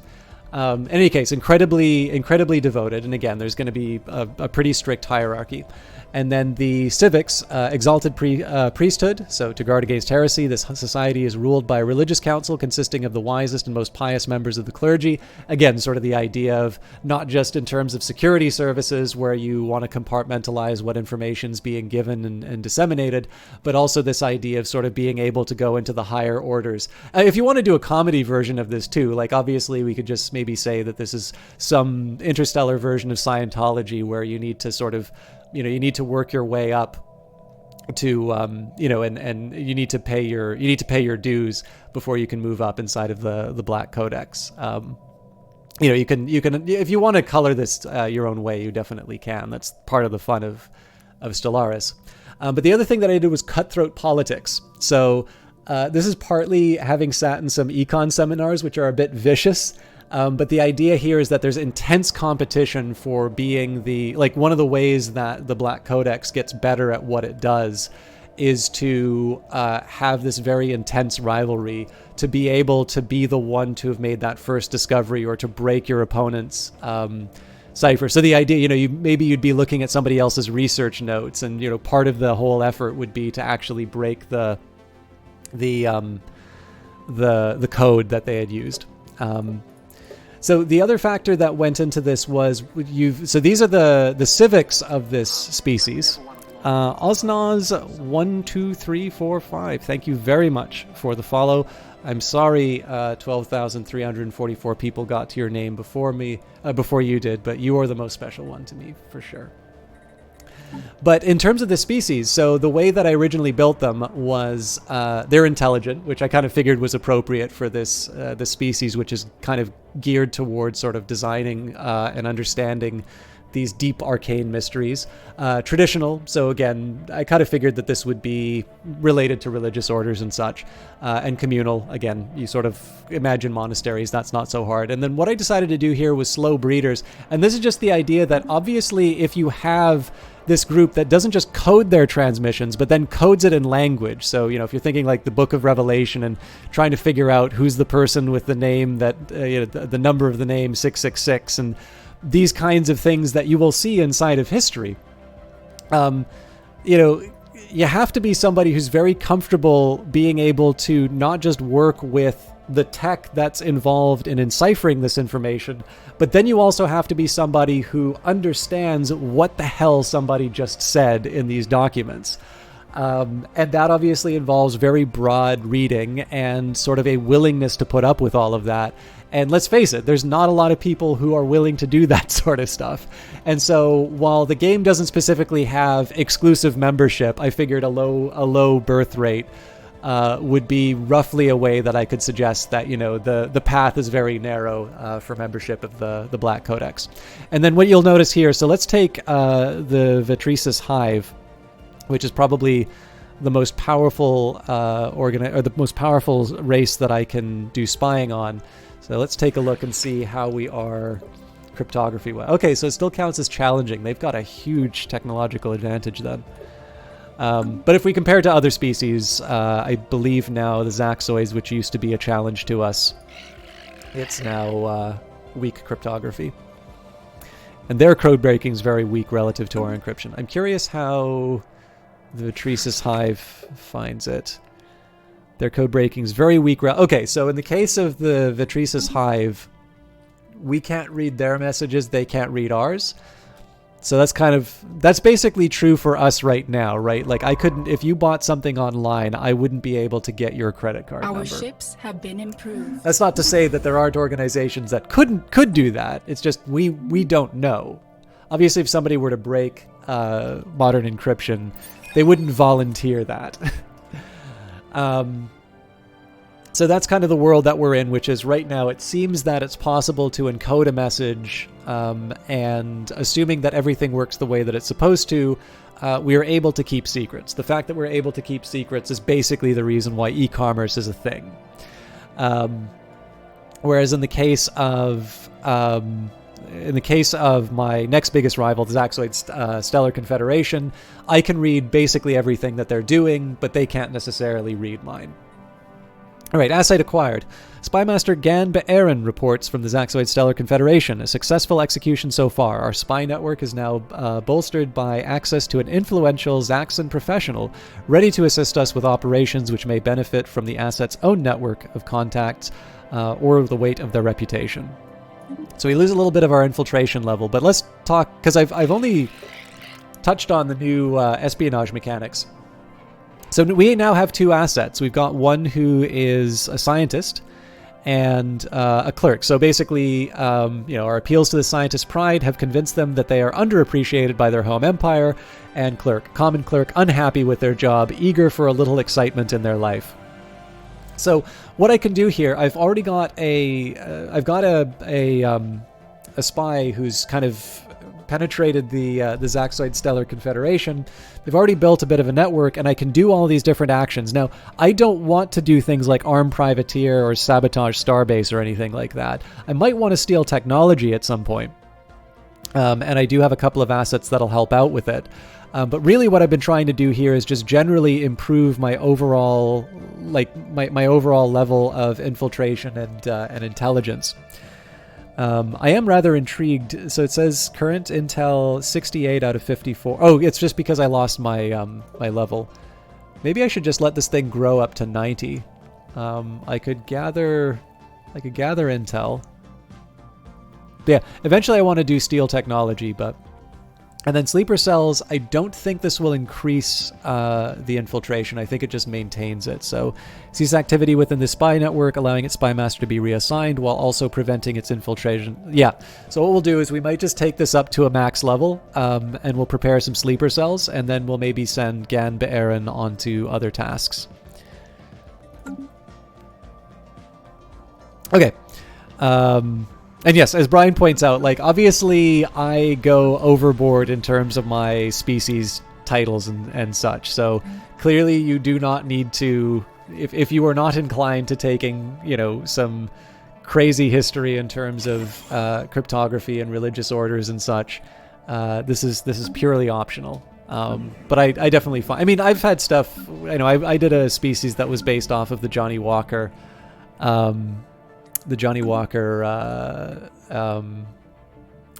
what was it? The Keep Walking slogan. I basically made a species that was sort of based off that, a militaristic species, which rallied around this advertising slogan to get through its great war. Okay.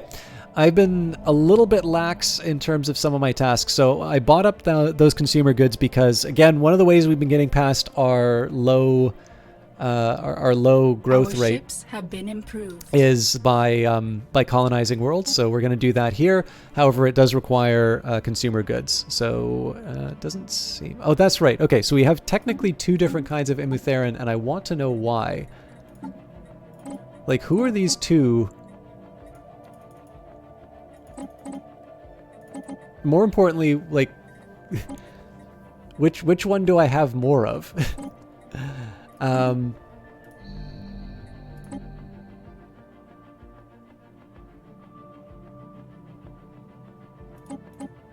Yeah.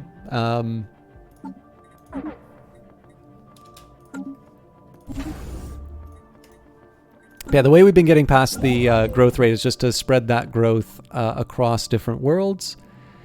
And then we're going to go back to our task. I do eventually want to take the Zrone homeworld, but let's go to Dressel. Let's build a starbase.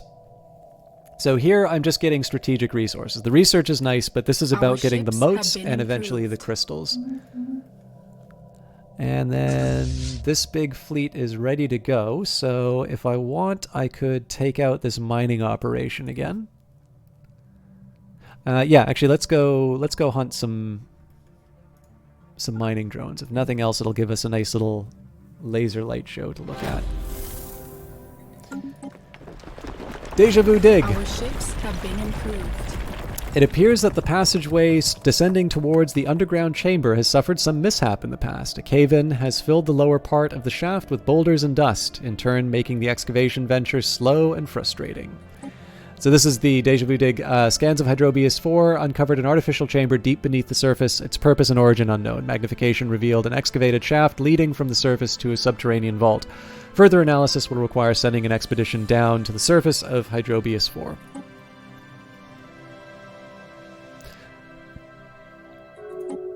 Oh, the Talakura Citizen Compact and the Zaxxoi Stellar Confederation, they have entered into a commercial pact. Complete. Interesting. Okay, I wonder if we're on good enough relations with them.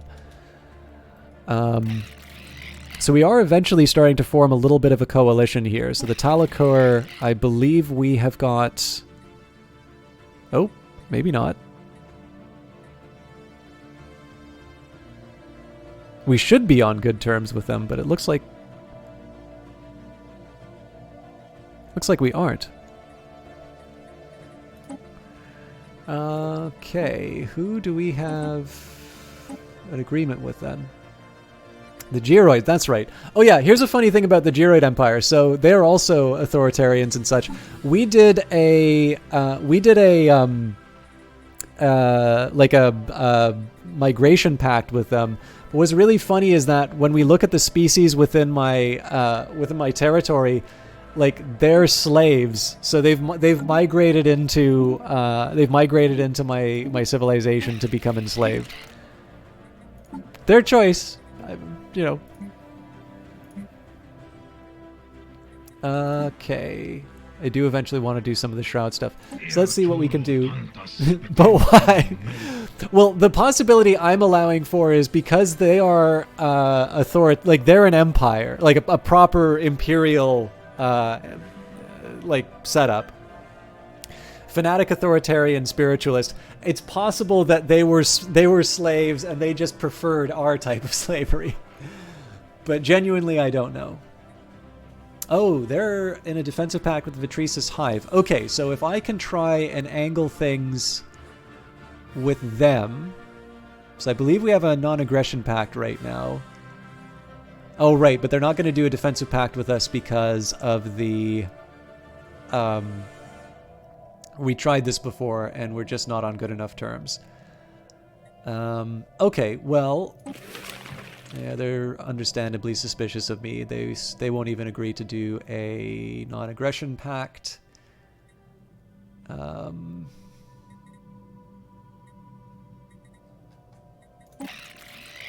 So we are getting on better terms with them. I just don't know if it's ever going to get to a point where we can really take advantage of anything. This is a fallen empire, so there's not a whole lot we can do with them. They're also materialists, so they're going to hate me if they ever wake up.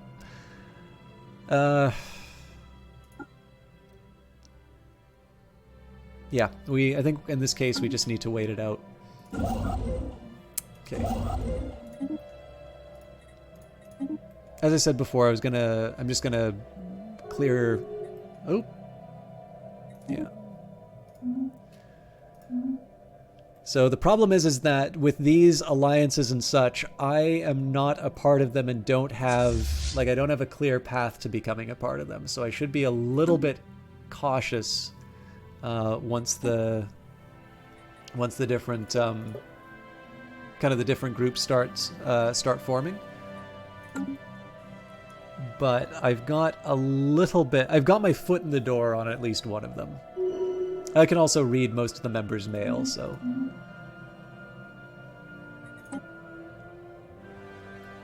I'm still not happy with all these Red Skulls.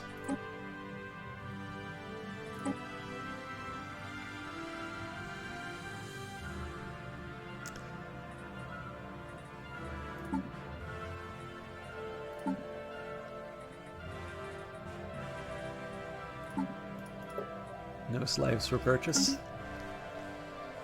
Obviously, I'm just using that market to buy my own species back.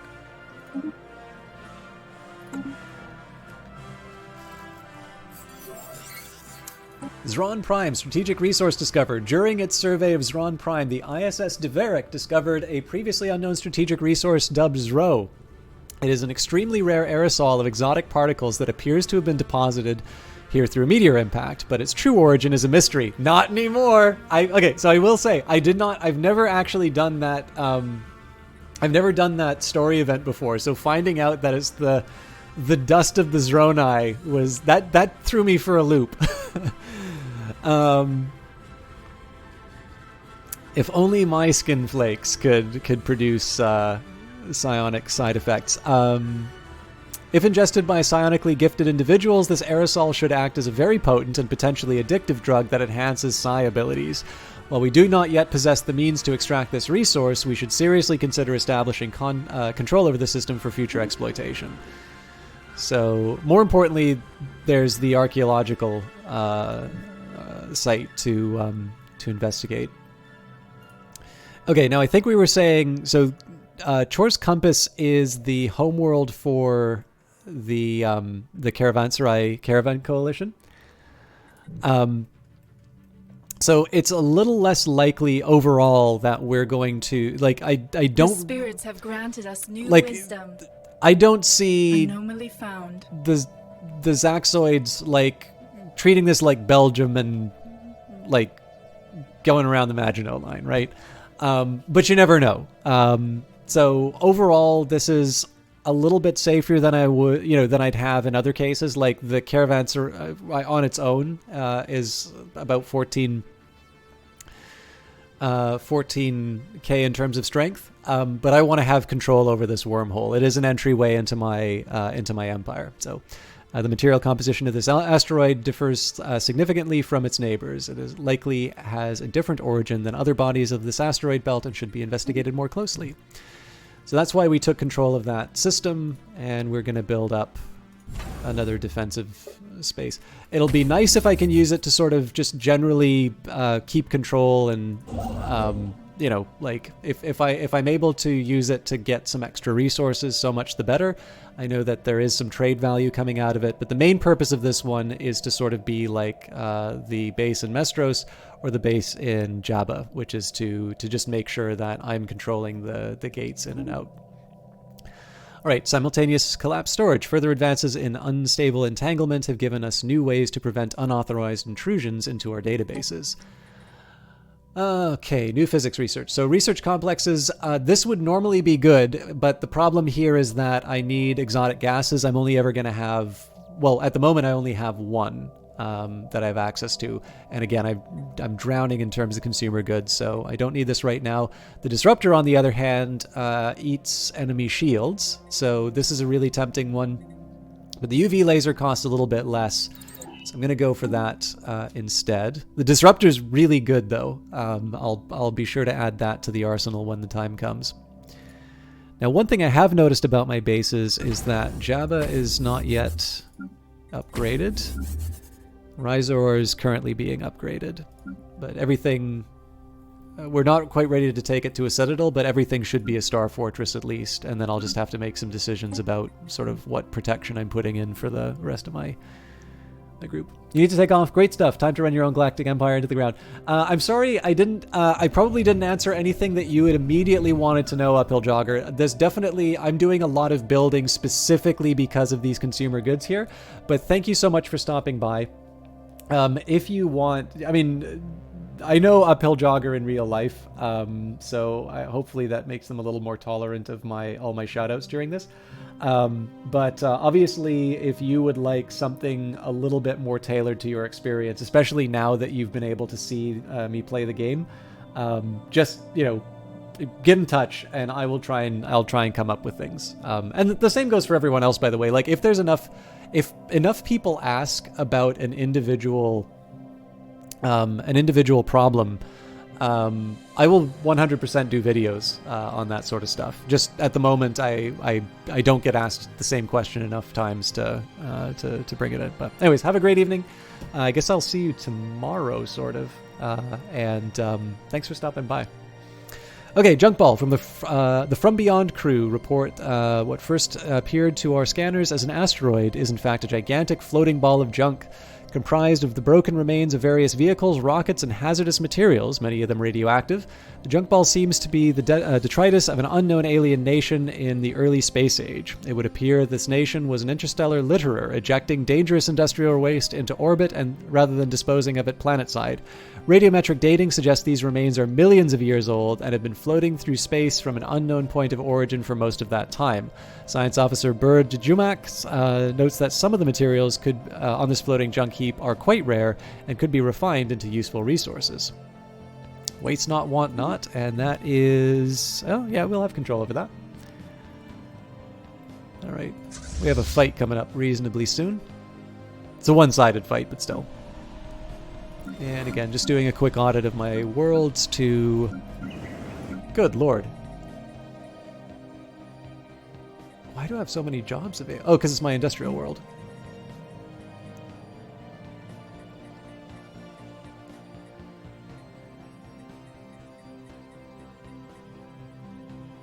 Oh, I only get the one zoo?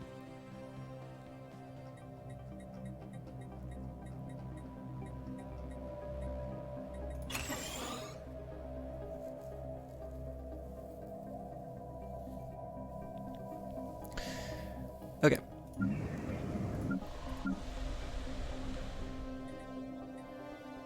Still didn't make a decision on this one, did I? Construction complete. So the abandoned private homesteads. Doesn't look like there's anything I actually need to build there.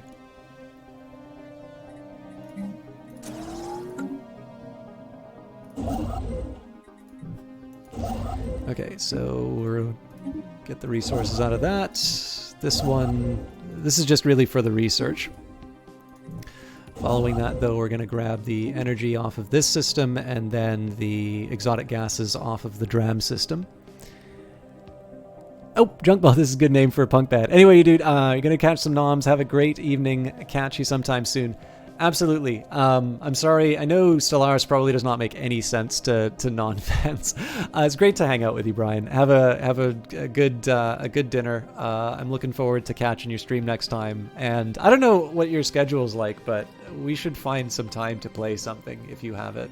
I'm probably going to be more time constrained than you. But yeah. Thank you very much for hanging out, and I'm looking forward to your next broadcast.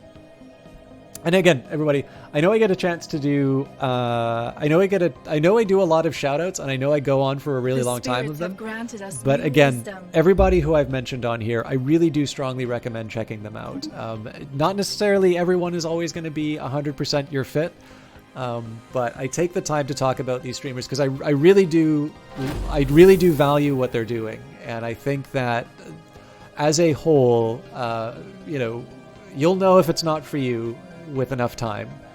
But I know a lot of broadcasters really are looking for the opportunity to entertain you. So I hope you guys do follow up on some of these recommendations. For sure. Have a great one, Brian. Enjoy your dinner. All right, where the body fails, science intervenes. We've got extended lifespan. So this is just going to preserve the high value. So for instance, somebody like Vaki Jakir, who is currently 84, being able to extend their lifespan means that I get this high-level scientist with sort of a spark of genius in the brain slug for much longer, which is great. A fleet command limit of 20. So I'm in a really weird spot here because my naval capacity is so small. If I were to do reactive formations, I would actually have a naval capacity for my fleet larger than my Empire's ability to actually have a fleet of that size. So just a bit of a weird side effect of the way that I've wound up building things. If I want to draw from the deck again, I would go for something like centralized command. So this would give extra occupation garrisons as well as a military academy. I think in this case, though, I probably need to start thinking a little more seriously about what my next steps are. So in this case, let's do refit standards to lower the costs of my ships. System Looks like the complete. buzzword standardization is about to come in, which means I'm going to have a hit to my consumer goods. While clearing away rubble and rocks, a peculiar discovery was made. An alien tool that most closely resembled a common pickaxe was found crushed between craggy rocks. If the mining technology retained by previous diggers was on par with that type of equipment, the previous digging of the shaft, a shaft of 100 meters deep, shows remarkable commitment. What is it in that depth that is worthy of such excursion? Well, maybe this is the Shawshank Redemption. Only with more tunneling and no redemption. My galactic community votes give a really interesting story about what type of person I am. So I am supporting the Tiyanki Conversation Act. I am opposing the Charter of Workers' Rights. I am opposing banning the organic slave trade. And, but I'm also opposed to the repealing of the Pangalactic recycling initiatives. So I care about the environment. I care about the environment, but sentient life, not so much. Okay. Or artificial life, for that matter, because we're about to do a space battle.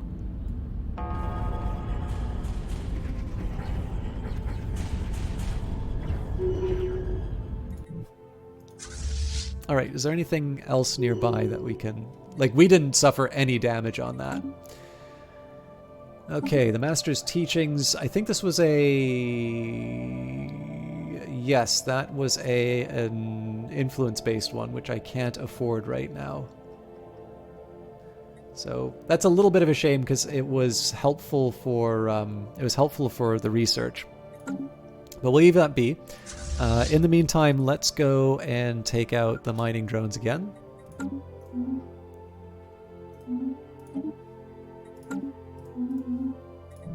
I think we've already researched everything those mining drones can give me, so this is just purely an exercise in... Anomaly found. The asteroid VTR-DX-1 is emitting some form of radiation in controlled bursts. Is something trying to communicate with us?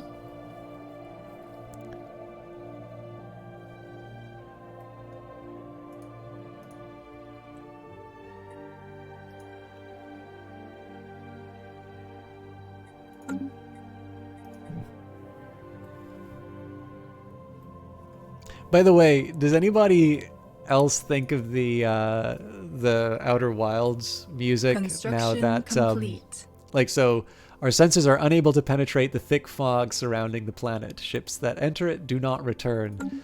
It's like I'm just hearing that really catchy theme from Outer Wilds every time I read that now. Okay, this was...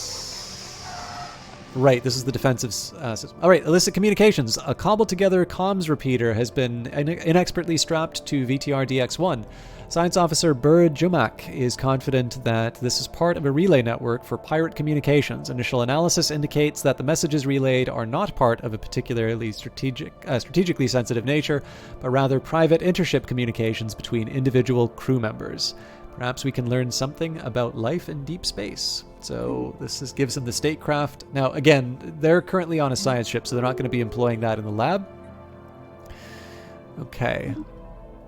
So with these research efforts, it's possible that they're going to get an edge.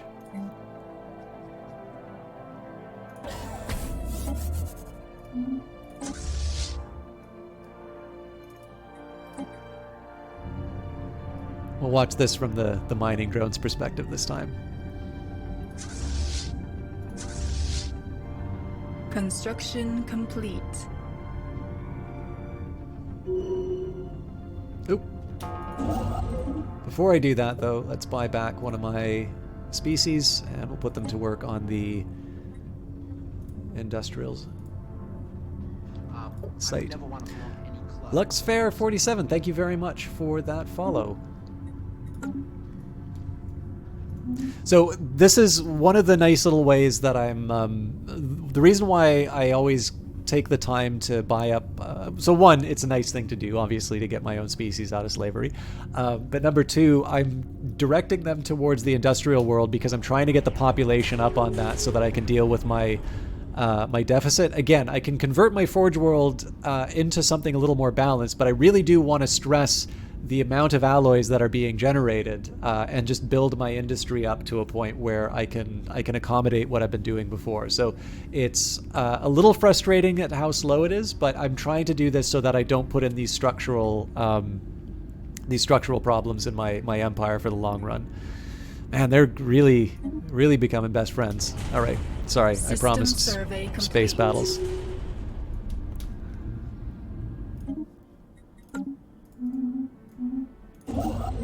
Let's catch up on the stuff that I was working on. So this one we got so that we could get the energy. Now I believe we are out in terms of influence. This is going to take, yeah, it's going to take a while. So I have a backup plan for that. Basically, I'm just going to get my ships to go and do the improvements like that I've been ignoring for the last little while. But unfortunately, I'm going to need to start making some hard decisions in terms of where I just put all this different, you know, all of my my expansion. Now the good news is that we are currently subscribed to the what do you call it, the Kickstarter, the Artisan Troop Kickstarter, but it's still going to take a little bit of effort to get ourselves to the influence level that we need. We can also do some things to sort of structure the political life of our empire a little bit more. But in the meantime, let's go clear out some more of the riffraff within our borders. I'm debating as to whether or not I want to try and take out the Void Cloud right now. I do have a 2k... I sort of have a 2k advantage on him, but I don't know if that's really gonna... I don't know if that's quite gonna bring everything home.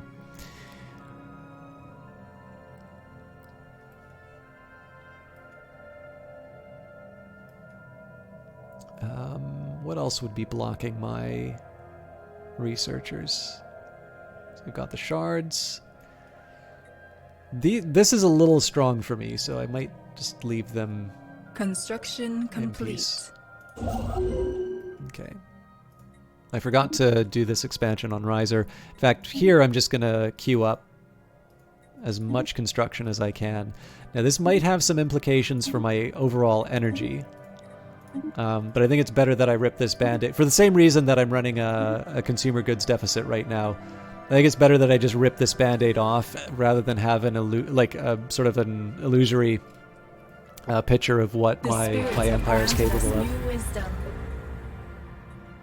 If there was actually a slave available, they are no longer there.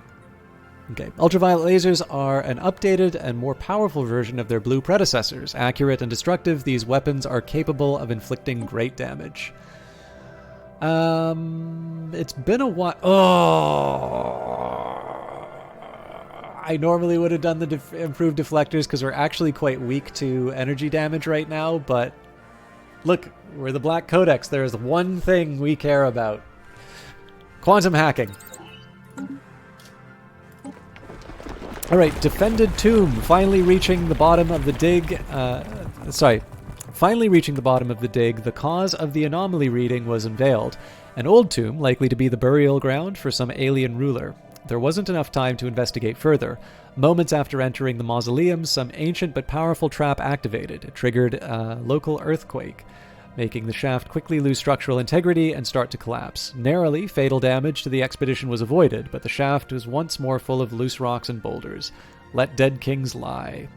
But we did actually gain Tomb World adaptation. Now, I don't think we have any Tomb Worlds within our borders, but that's kind of cool that we have that option now. Okay, so really important question now is, do we have any remaining archaeological digs within my borders? Because my impression is no, but I could be mistaken about that.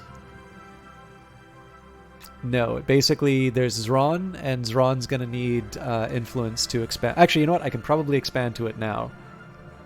So let's move the science ship there. And I can afford to upgrade my fleets. So I'm going to do the upgrade before I go and start bullying the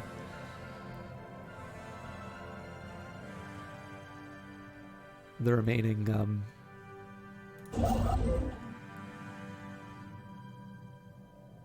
You know what? I feel a little dumb doing this, but I'm going to queue up the starbase at the top of the list. Okay. Quantos is starting to get filled up again. So the question would be, long run, what do I want to be focusing on here? You know what? I'm going to build another district. So the reason for that is I want to try and put more research labs on this world when I can. For that same reason, I'm thinking another city district on Castra.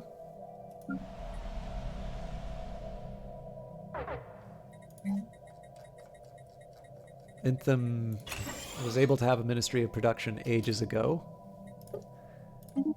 I gotta get better at being on top of those. Oh man, we're generating a lot of volatile modes. Okay, that's good to know actually. Gribben is fine, we still have 4 jobs, and we've already got the bonus going towards that. What's the deal with Araness? Oh, I think I was going to turn this into another Forge world, but I didn't want to... Yeah. Alright, why is Lemsa so unstable?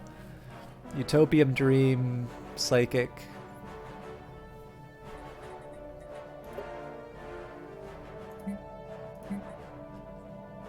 Yeah, well, I'm assuming the slaves aren't happy with with what they're up to. What do the rest of them think?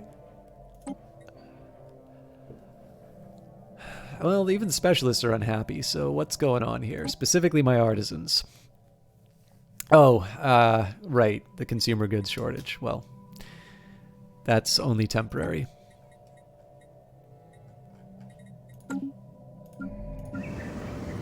So Wentwork is... This is a real shame here. This is a world that should be just drowning in research right now. System survey complete. But again, I don't want to mess too much with what I have access to. Okay, we've already used up the influence, so I'm going to get them to do a similar tour. I mean, really what the practical effect of this is going to be is just I'm going to wind up with a nice surplus of influence that I can draw down. I think the rest of it I'll just hold off on. Should also be considering my stations, like Mestros, for instance. I've got the main defensive features down, so I should be thinking about some of the other things that I want to be doing here. Okay, well, comms jammer's definitely one that I want there. There is an argument for crew quarters if I want to station ships here.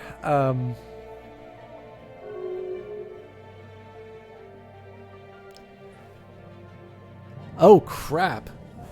I did not realize that we were relying on the Geroids. Okay. I didn't think it was that bad. Okay, we really need to... So here's the first thing that I want to do.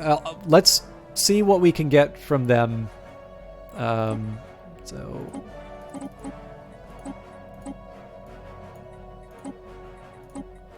Okay. So basically, it's a 4-to-1 ratio. So this is not... Like, this is not the best way that I can... This is not the best way that I could work out all of this stuff, but I wasn't even thinking of trade as an option. There's definitely something more elegant that I could have done. So I am currently just drowning in minerals right now. The problem is, and this is true, like, so if you want a game that does this incredibly well, and you haven't checked it out, Mohawk Games Off-World Trading Company makes a really good real-time strategy game based around a marketplace like this. Hey, Kite, thank you very much for hanging out. It's always nice to have you. I feel like I owe you like a proper chat at some point, but I hope you're doing well. I'm sorry it's been a while since I've been able to spend some extra time in your channel, but always excited to see you stop by. I hope you have a great night. But yeah, so right now the rate that I can get for minerals is 0.7. So what is it going to cost me to buy consumer good, especially because I've sort of driven up the price by driven up the price with my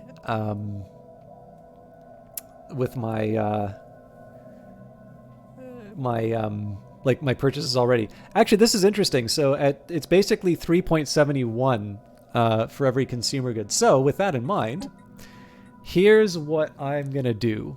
Okay, actually, there's one. I want to see if there's something I can do volume-wise. But first thing I'm going to do is I'm going to see if I can get some trade in. It's also, now that I think of this trade agreement happened before the marketplace was in, so I have a feeling that probably they have a better idea of what they can get for their resources. Let's see what we could get. We'll start with consumer goods. And the first question is, what's the largest number of consumer goods that I can get from them until they just kind of cry uncle?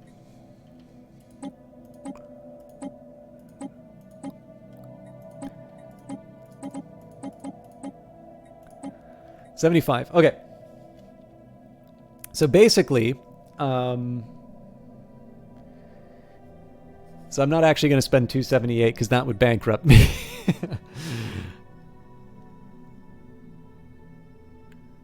All right, well, let's try, let's say we wanted 60. Even 60 is kind of heavy. Let's give it a shot. So if I can get this for less than 223, I should take the deal. Ooh.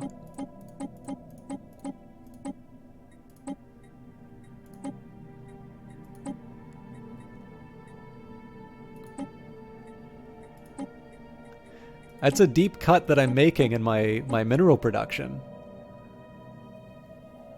But how much you want to bet that I'm going to be able to get myself back on my feet minerals-wise?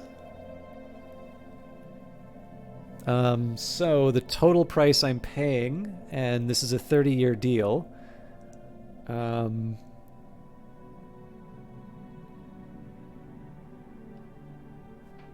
basically getting, I don't know, it's like a 25 cents off of each. I mean, it seems small, right? But it's basically, I just solved my consumer goods problems. What I should maybe do next time, let's see who, if we were to do this deal with the Zaxoids. So we'll say 213.60 just for the sake of the argument. If we could have got the same deal with them.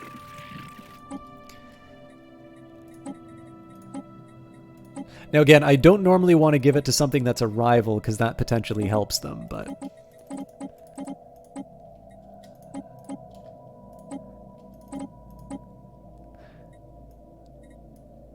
yeah, so we would have needed to pay more.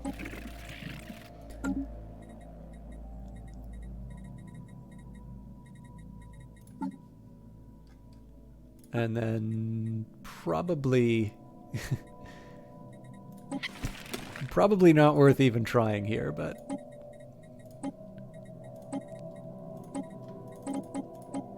oh wow, they're really short on consumer goods. That's interesting. So this, by the way, is a funny thing about the way that intelligence works. So, like, I was able to infer what the fleet strength was based on the fact that there was only one unknown, and we knew, like, what the sum of everything was. So, likewise, if I wanted an idea of their industrial capabilities... so, oddly enough, I am very close in terms of alloy production to this species. Like, if I wanted to just get a full idea in terms of exactly what they're generating... I just got it. I could even find out, like, you know, volatile motes. Really? Oh, hang on. No, it doesn't exactly work that way, because I think there's also a question in terms of what they've got in reserves. If they're making 21 rare crystals a month, that's crazy. But yeah, there's a couple of tricks that you can do to sort of break the way the diplomacy works. But yeah, so I get to breathe easy on the consumer goods. Now, this is a blunder on my part. I should have traded ages ago. to get past that problem. Now, the important thing here is that I should still be building my empire with... So, like, basically, when it says 60 from Trey, like, basically, I want to take a look at what I've got, subtract 60 from that, and say, do I have a realistic plan for getting myself to where we need to be, consumer goods-wise? Right now, the answer to that is no, but I am able to start... The spirits have granted us new wisdom. I am able to start working on the things that I want to work on, We are which spreading are... our faith to a new world. Which are, you know, the research buildings and such.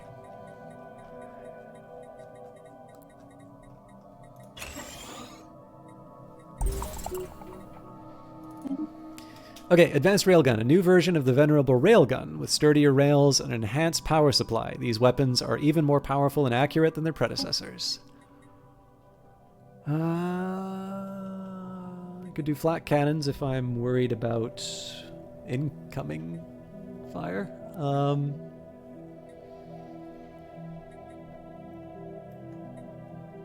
You know what? I think I'm going to go for something a little stronger. It's 50 months, but... Oh, and what I'm going to do, because I'm committed to a longer run project, let's get the submerged cruiser now, too. An alien battle cruiser lies beneath the waves of Aranus Prime. Salvaging it could yield valuable technology or resources, and at some point, breaching the Shroud, if we are to communicate with the denizens of the psychic realm known as the Shroud, we have to unleash an incredible amount of psionic energy. Preparations have been made for a huge seance involving our most powerful psychics in the newly established conclave of telepaths on Quantos. But I still want to, you know, we should probably prepare a little bit better for that. Let's get another administrative office up right away. We'll upgrade. Okay, Intham.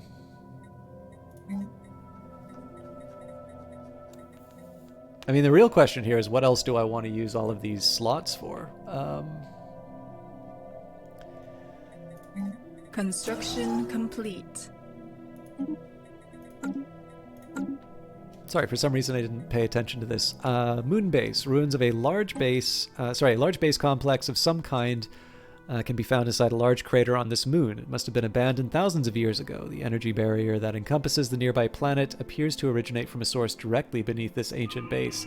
Its entire world is encased in some kind of impenetrable energy barrier. It blocks all scans of its surface. I can't imagine any reason why you would want to encase something in a shield like that. Okay. Upgrades are still underway. Hope you all like hearing that the ships have been upgraded. Sorry, I'm going upgrade crazy.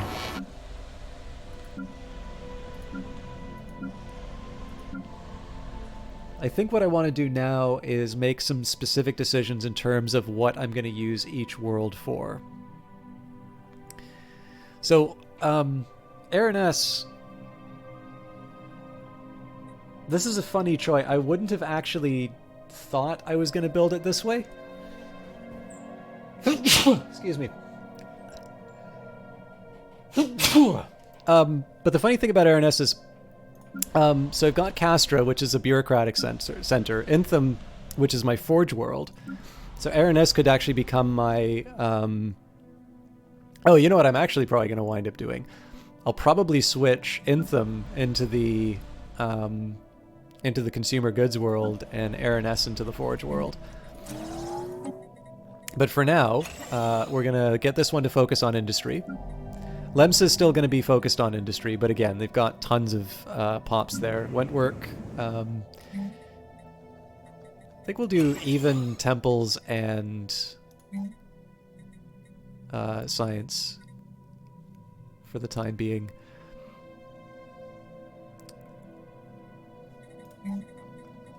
And what are the things that give me culture workers? I think it's just the holodomes and such, but let me just confirm that. So yeah, entertainer, yeah,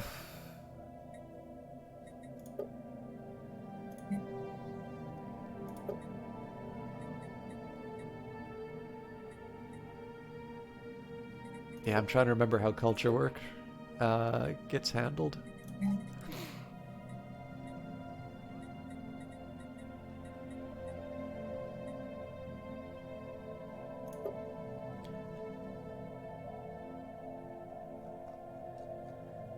Oh, that's right. There's some other things that I can do to angle this where I want as well. Okay. So...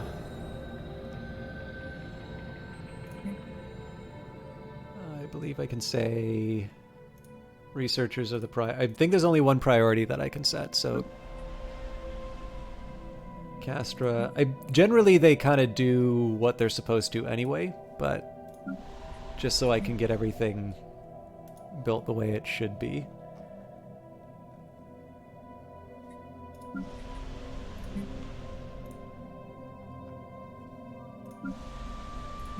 I might be screwing up this this world as well, but...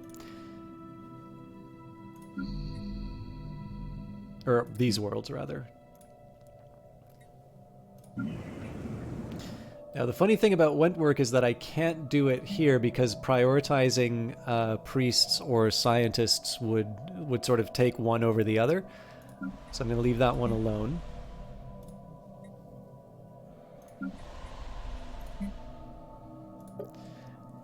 Time to make a decision for this one.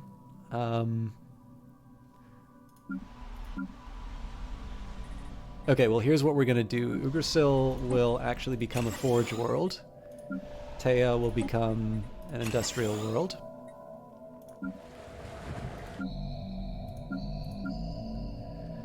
Knights becomes a new bureaucratic center. It's a temple first.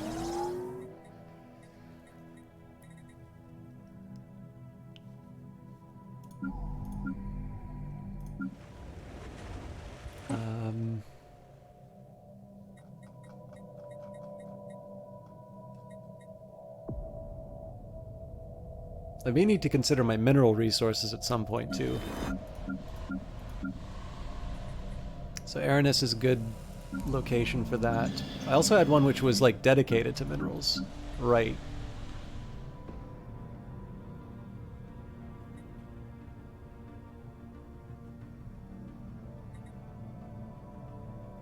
Yeah, this one I'm going to balance out a little bit, I think. Let's make you... We'll do urban now, but I think I'm going to turn this one into a forge if I can. Okay, I think I've just built my worlds the way I want them to be. Anomaly found. This asteroid recently suffered an impact from another body within the asteroid belt, which resulted in slightly changed orbit with a massive crater on the surface. Alright, primitive encryption systems stand no chance against modern decryption tools. And let's say plasma throwers. As nice as an antimatter reactor is, right now I'm trying to do fast upgrades. Do we have somebody who's a specialist in this? No. And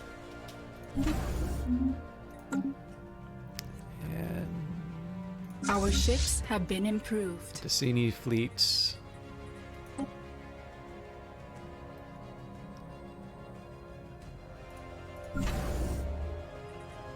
Our ships have been improved. I'm going to cancel all these and then do the upgrade again.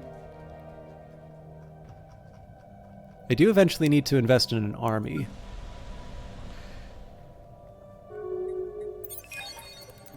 A surprise catch among our many clandestine tasks in the Vitresis Hive is the low-key scouting of potential assets. Any tool that we can use to further our efforts among the Gestalt entity. Our spymaster reports having just made such a lucky catch. Fascinating, because I don't think we are working on them right now. No, we're busy trying to improve relations with Zaxoids. Alright, let's see what the deal is with...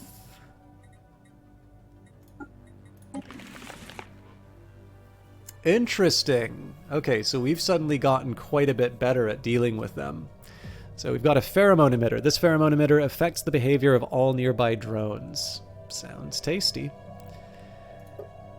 Okay, so once we're done trying to make friends, I think we need to start seriously considering getting better intel on the Vitresis Hive. I also think I should start taking some efforts to get a number, or to increase the number of envoys I have.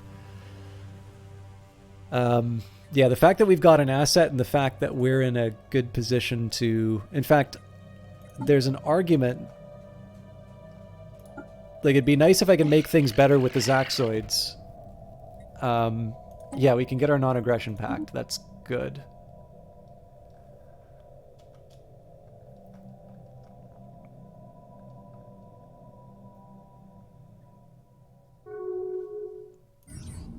Okay.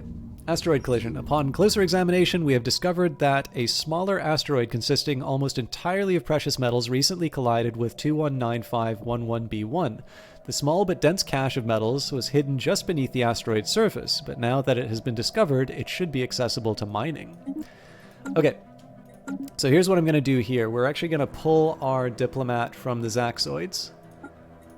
And we're going to do this so that we can actually start... we can start working on our... on the Tresus hive.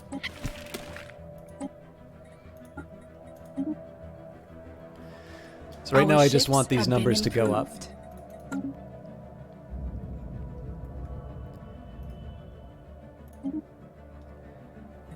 Still supporting the Tiaki Conservation Act. I'm fine with that. Alien entity identified. A tubular alien entity has entered orbit in Borobo Prime with no warning or explanation. It appears to be moving without engines or thrusters, gliding in complete silence through the void of space, cylinders rotating ominously.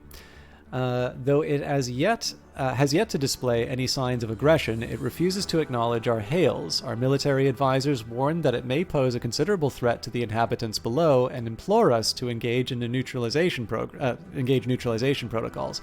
Our scientists, however, plead that we instead learn from this remarkable piece of technology. We will study Situation log updated. So 10 months of research. Let's start. We'll prioritize that one first. All right. So I am curious if I can change the terms of the contract. I'm suspecting no. Our ships have been improved. But I wonder if I can just do like a replacement contract to...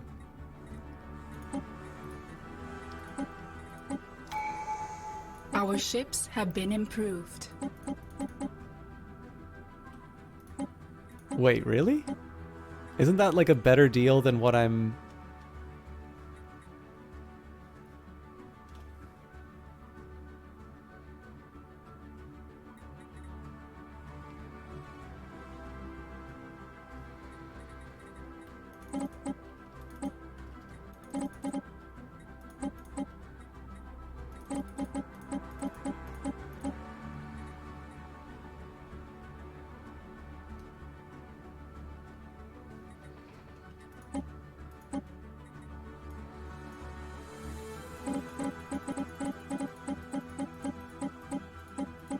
Yeah, okay. It's not better. So I probably just made a problem for myself, actually, but I have an answer. So we're going to sell... let's sell 60 on the open market. I can't do fractional values, huh?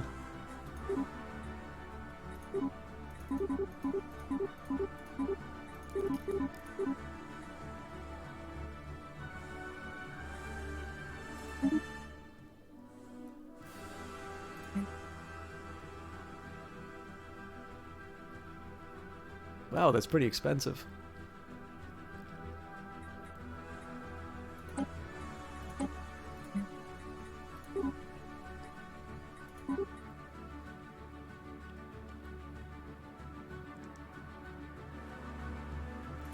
Okay, let me work this out actually. So we're currently 60 at 1.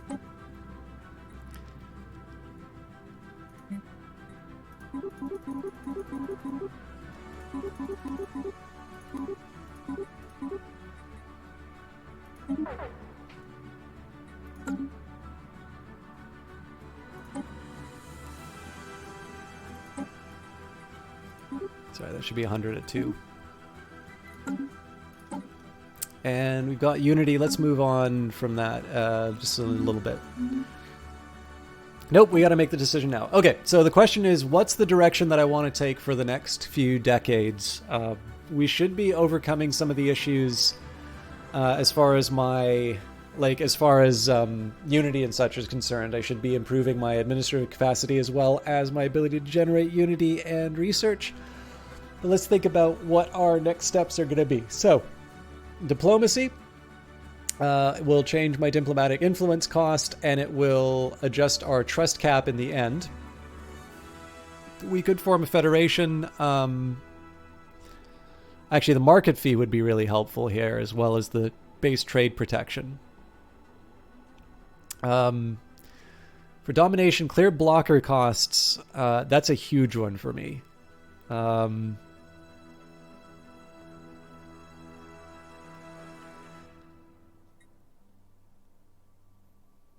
Starbase capacity, ship build costs, upkeeps, command limit. So weirdly enough, I actually think I'm going to go domination first. And that's just because of the clear blocker cost, as well as the influence that we get at the end. So if we do not impose our will on others, they will inevitably impose theirs on us.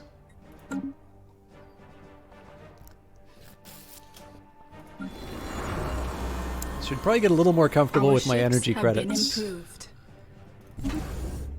for the time being. Let's see if we can go really crazy with some of our purchases. So let's do a new... Our ships have been improved. Embassy complex. Oh, right. That gives me an extra envoy.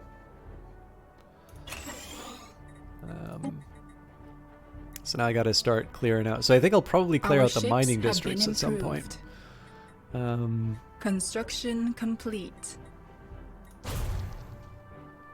Curator Research Aid. This agreement we signed giving you access to our databanks has run its course. Would you like to extend it for another 10 standard years? Or do your researchers no longer require the information we offer? So I would like to extend the deal, but we are going to be short on money for a little while. I'm probably going to have to sell a bunch of stuff to be able to afford the next one. Anomaly found. Strong energy emissions of an unknown origin make this asteroid stand out from the rest of its peers in this crowded asteroid field. So I'll research that. Our ships have been improved. Nope.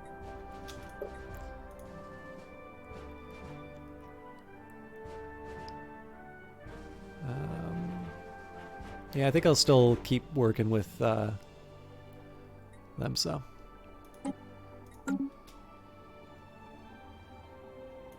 Oh, and we've got a new continental world, so we will colonize that. Our ships have been improved. Oh, here's a question. Did the number of... Okay. So I think the colony ship that I sent out was the other one.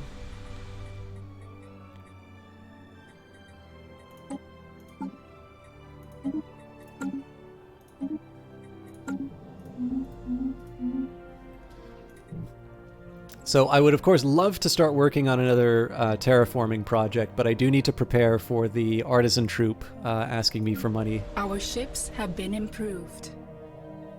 I should, however, use my minerals where I can. So we're building the planetary capital. We're fine there. Agri-world. Our ships have been improved. Yeah, I don't really have anything I want to do there yet. So Airness, I feel...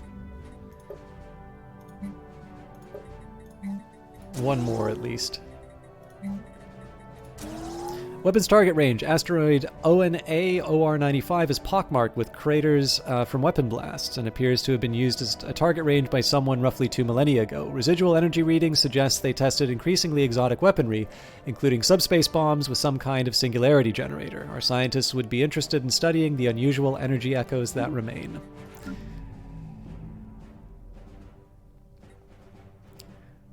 We're fine there. 6 seems fine.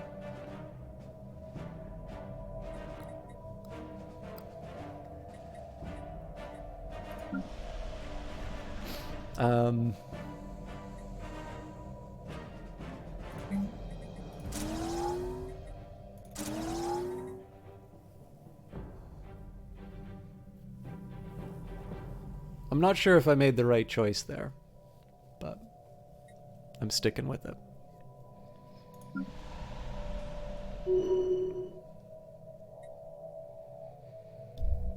Should also see if if I had a candidate for a world with energy.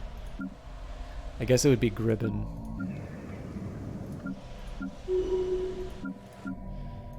Yeah, there's not a lot of really good energy worlds, are there? Ah, they bought it. The spirits have granted us new wisdom. I should just pause every time I see that notification. Standardizing workflows for upgrading and retrofitting ship components can lead to massive efficiency gains. So hopefully that'll improve my energy budget a little bit. The Hollow Temple would be nice, but I don't think I can do the upgrade quite yet. So...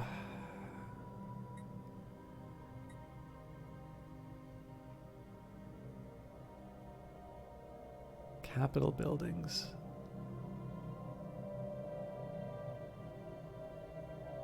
Some more resources at the cost of higher upkeep. You know what? I think I'm gonna do the Ceramo metal infrastructure first. Well, but improved production it'll be done faster because of the specialization. Yeah, this is still the right call.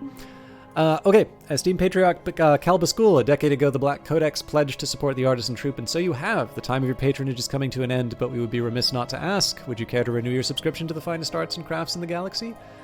It's going to be expensive, so I think what I'm going to do here is I'm actually going to sell a large part of my alloy stockpile.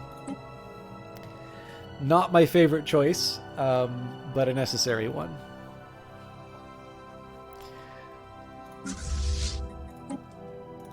System survey complete. Okay, so unfortunately I dropped the ball with my sort of my scouting fleet. I want to get them working on the trade routes again.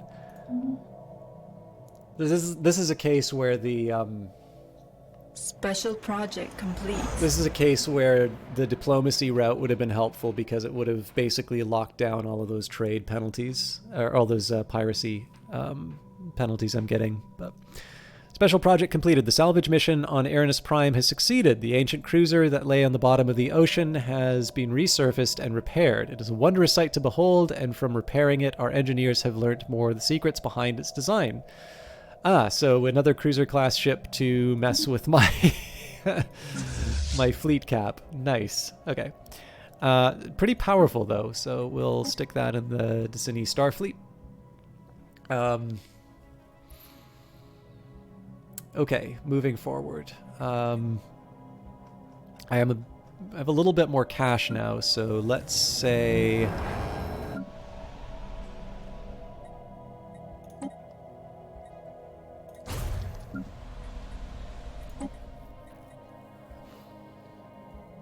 so the dangerous wildlife's the obvious one to get rid of here because it gets rid of two. Well, or the city ruins, but city ruins are more city ruins are more expensive, so I'll do it now while I can afford it.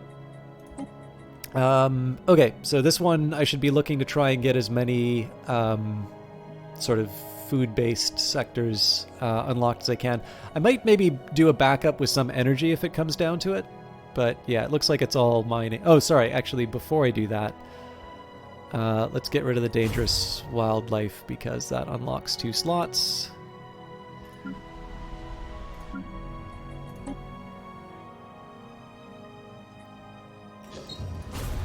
We're doing okay money-wise, so I'm just slowly gonna clear out the blockers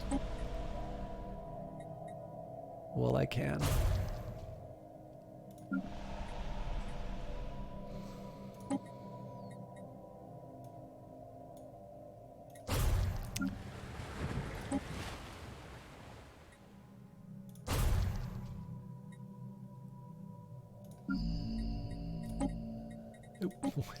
No, wrong buttons. Stop. Borobo. Okay, that's kind of more expensive than I wanted, but that's the last of the list, so Survey completed. Through our surveys of habitable worlds, our biologists have collected a vast amount of data on alien life forms. We also got some energy credits. So many of our older theories of the development of life have been disproved, and our scientific community has had to build new models from scratch. Our most interesting findings are being displayed at the newly dedicated Museum of Exobiology on Quantos. The public is enthralled, and many donations have come in to aid the continued search of strange life forms. Kind of curious. Okay. Yeah, so we're still... So basically, the way the Empire is running right now, we are covering our consumer goods costs. So just like... I did have to give up some stuff on this, so let's take a look at my bureaucratic center. So we're full up on bureaucrats, which is good. Oh, we do have our medical workers. That's good. Oh, that's great, actually. New wisdom. So let's do a review of that. I'm going to let the game keep running while I do it, but weapons that eject destructive balls of high-energy plasma at targets. These plasma projectiles are extremely effective at eating through ship armor. I almost always go for subspace centers, but it is kind of expensive, and we've got simulated social engineering, so more code breaking. Okay. So all the specialist jobs are getting filled. That makes me happy. On Castra, so the enforcers aren't full, but we also don't have crime, so I'm not too worried about that. We aren't short on... Okay, so one thing I don't like about what's happening in Intham is the fact that the priest jobs are going without being filled, so that is not so good. I'll leave that be, though. Gribben... Yeah, again, medic and priest being taken care of. We don't have alloy problems. Aranus, less good. System survey complete. I feel like colonists and priests should be getting filled up a little bit more, so we'll leave that be. This is actually the penalty for me spending so much effort trying to fill in all of these different slots. I could, of course, like micromanage it. I could turn down the number of available artisan slots, but I don't actually want to do that. Special project complete. The enigmatic cache. Despite extensive research, the enigmatic cache and its origin are still shrouded in mystery. Though it is definitely not organic in nature, it is not entirely machine either. It appears to be preoccupied mainly with the gathering, storing, and encoding of data. Its surface is covered in hundreds of thousands of minuscule scratches and dents, in which we have discovered traces of a compound that is alien to our galaxy.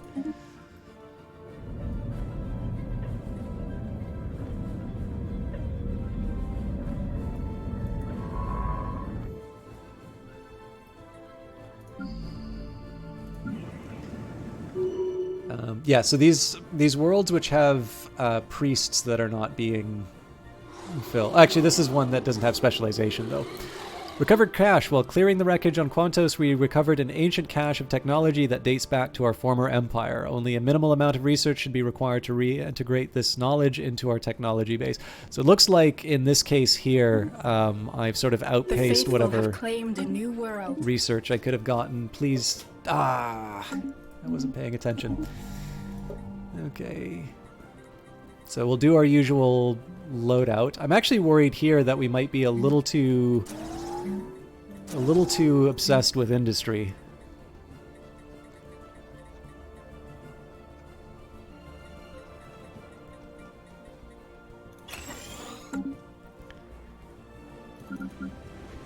Now, while I'm here, so Borbo, I just want to take a look and see if there's any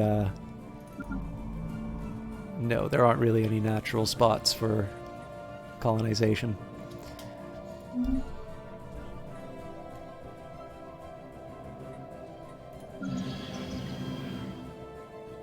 Construction complete.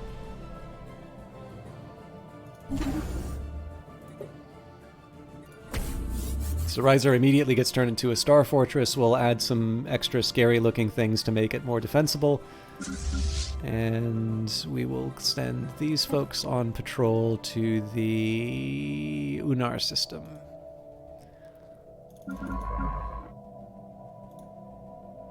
And we've probably been sitting outside the Zroni system for a while. So here I'm going to get them to excavate the site. And I think that would actually be a really good note to start next week's stream on. So I definitely took this in a different direction from where I was planning. Oh, alien specimen procurement. The director of the Museum of Exobiology on Quantos has issued a request for the procurement of several live alien specimens. These creatures were spotted on surveyed habitable worlds, but they are difficult to capture. It will require the full resources of a science ship for a lengthy period of time. We will gather these specimens. Situation log updated. Is there seriously a... I can't possibly...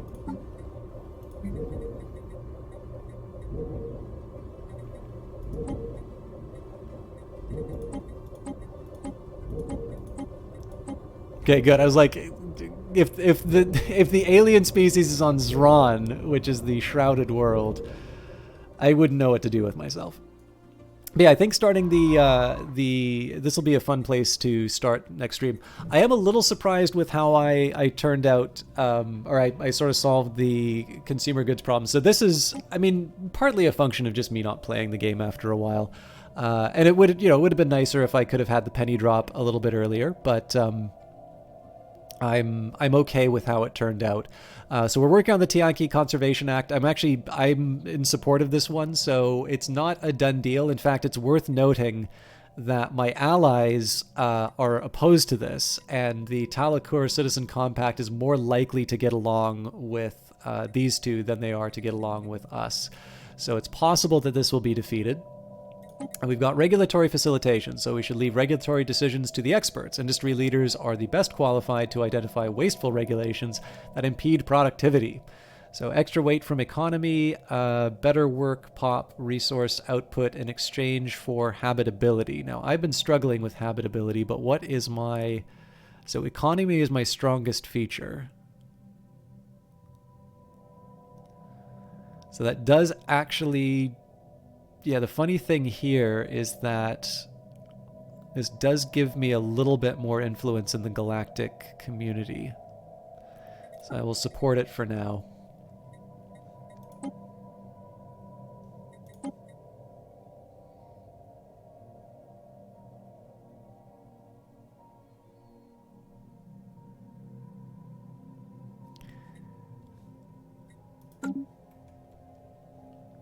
Okay. But yeah, so there's a couple things that we did to basically overcome our economy problem. So number one was I probably should have prioritized the construction of certain, or the filling of certain jobs on planets earlier.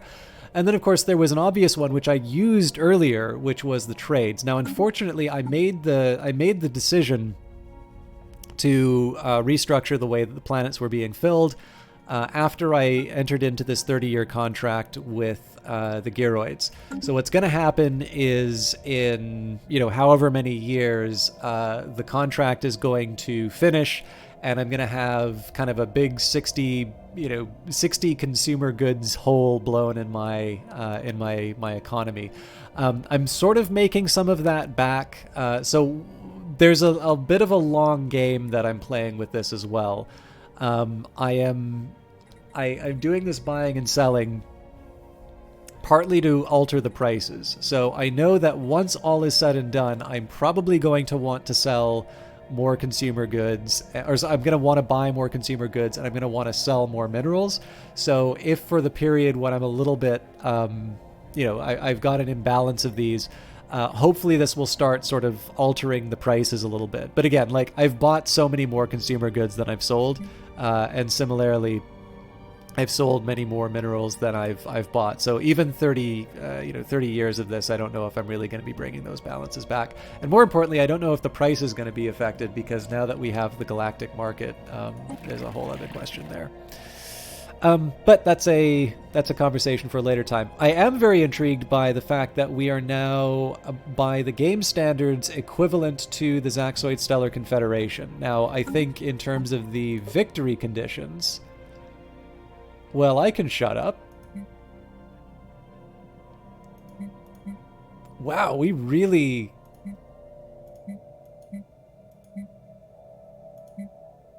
we really closed that gap. But of course, the Vitresis hive is now breathing down everyone's neck. So how we deal with the advanced start hive mind is another question. Well, actually, it's not so much of a question. This is the answer. So right now I just want to build up my... I kind of want to just build up my overall capabilities. If nothing else, even just being able to promote sleeper cells. The more likely action that I'm going to take, I think, is going to be the Zaxoids. So I want to get this to the level, whatever level I can support. This is why I'm sort of just keeping... I'm keeping it where... I'm getting it to where I want it to be, in this case, the 100. I've already got a couple of assets, but essentially what I want to do is I want to get the infiltration level to wherever, wherever I think is appropriate, in this case, the max level, and then I will, I'll do prepare sleeper cells, which I guess I wind up giving up a bunch of infiltration level for that. So I suppose the question is, like, is there, like, what do I get out of it? We'll see. But yeah, I was thinking maybe I would just free up my capability. Oh, hang on, I've got another envoy. Right, because of the thing that I built. Okay, well, we know who we want to send.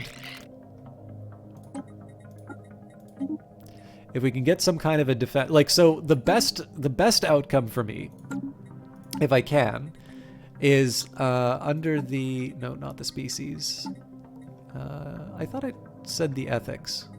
Okay, well, one way or the other, if I can make a faction that has the Gyroids, the Talakur, and the Zaxoid, this would unite the spiritualist empires of the galaxy. And then I would presumably, by a very, very small margin, I would presumably have the weight to, to sort of become the leader of that particular faction. The other thing too is I'm going to be less opposed to the introduction of the Galactic Council if it has 3 spots. I should maybe take a quick look under resolutions.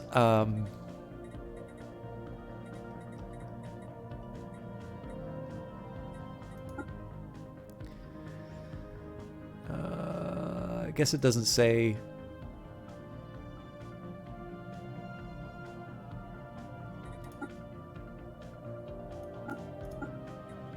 Yeah, I should probably work out how many you get on the Galactic Council. But yeah, there's some diplomatic moves that we can make. But the biggest one for me right now is that most of the worries that I had for the last couple of streams are now gone with the decisions that we've made. The thing that's nice about kind of getting this monkey off my back is that I can now focus on operating my empire and letting, like, eventually this like administrative capacity and empire sprawl gap is going to close through the natural growth of my empire. And so I don't need to sort of reconsider all of these different expansion points after all.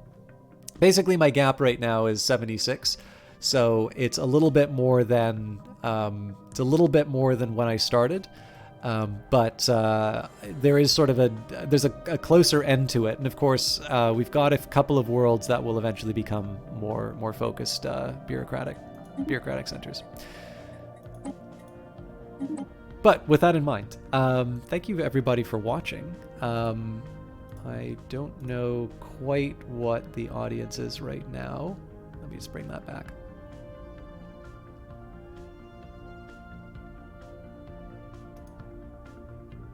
Yeah, it would have been nice to have a few more people around, but let's see what we're looking at.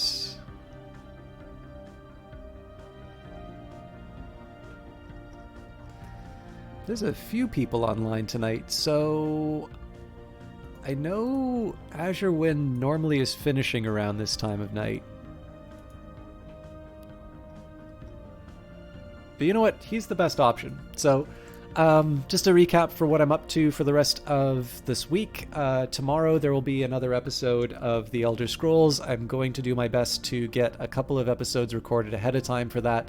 Again, that's a VOD, so if I don't answer in chat right away, it might be because I'm doing something else in the other window.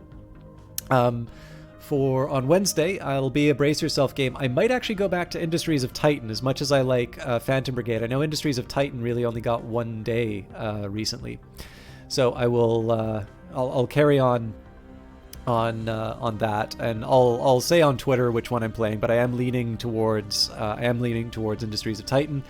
And then on Friday, the plan is Hollow Knight. But again, there might be some stuff that's coming up somewhat soon that potentially gets in the that potentially disrupts those plans. But those are the rough plans for now. There's also something that might be coming up on the weekend. When I am allowed to say what it is, I will let you all know. But there's quite a bit underway. Anyways. Thank you all for your patience. Please treat Azure Wind well. I don't know how long he is streaming, but honestly, he is a very, very good XCOM streamer. And I know, he's kind of gone up into the stratosphere in terms of viewership lately. But I think, it's definitely somebody who I want to continue supporting. And hopefully one day soon he will wind up doing Phantom Brigade. But I need to shut up. I also need to just get on with the rest of my day. So thank you all for watching. See some of you on Tuesday or Wednesday. And then for those of you who are here for Stellaris, I'll see you all in a week. Thanks.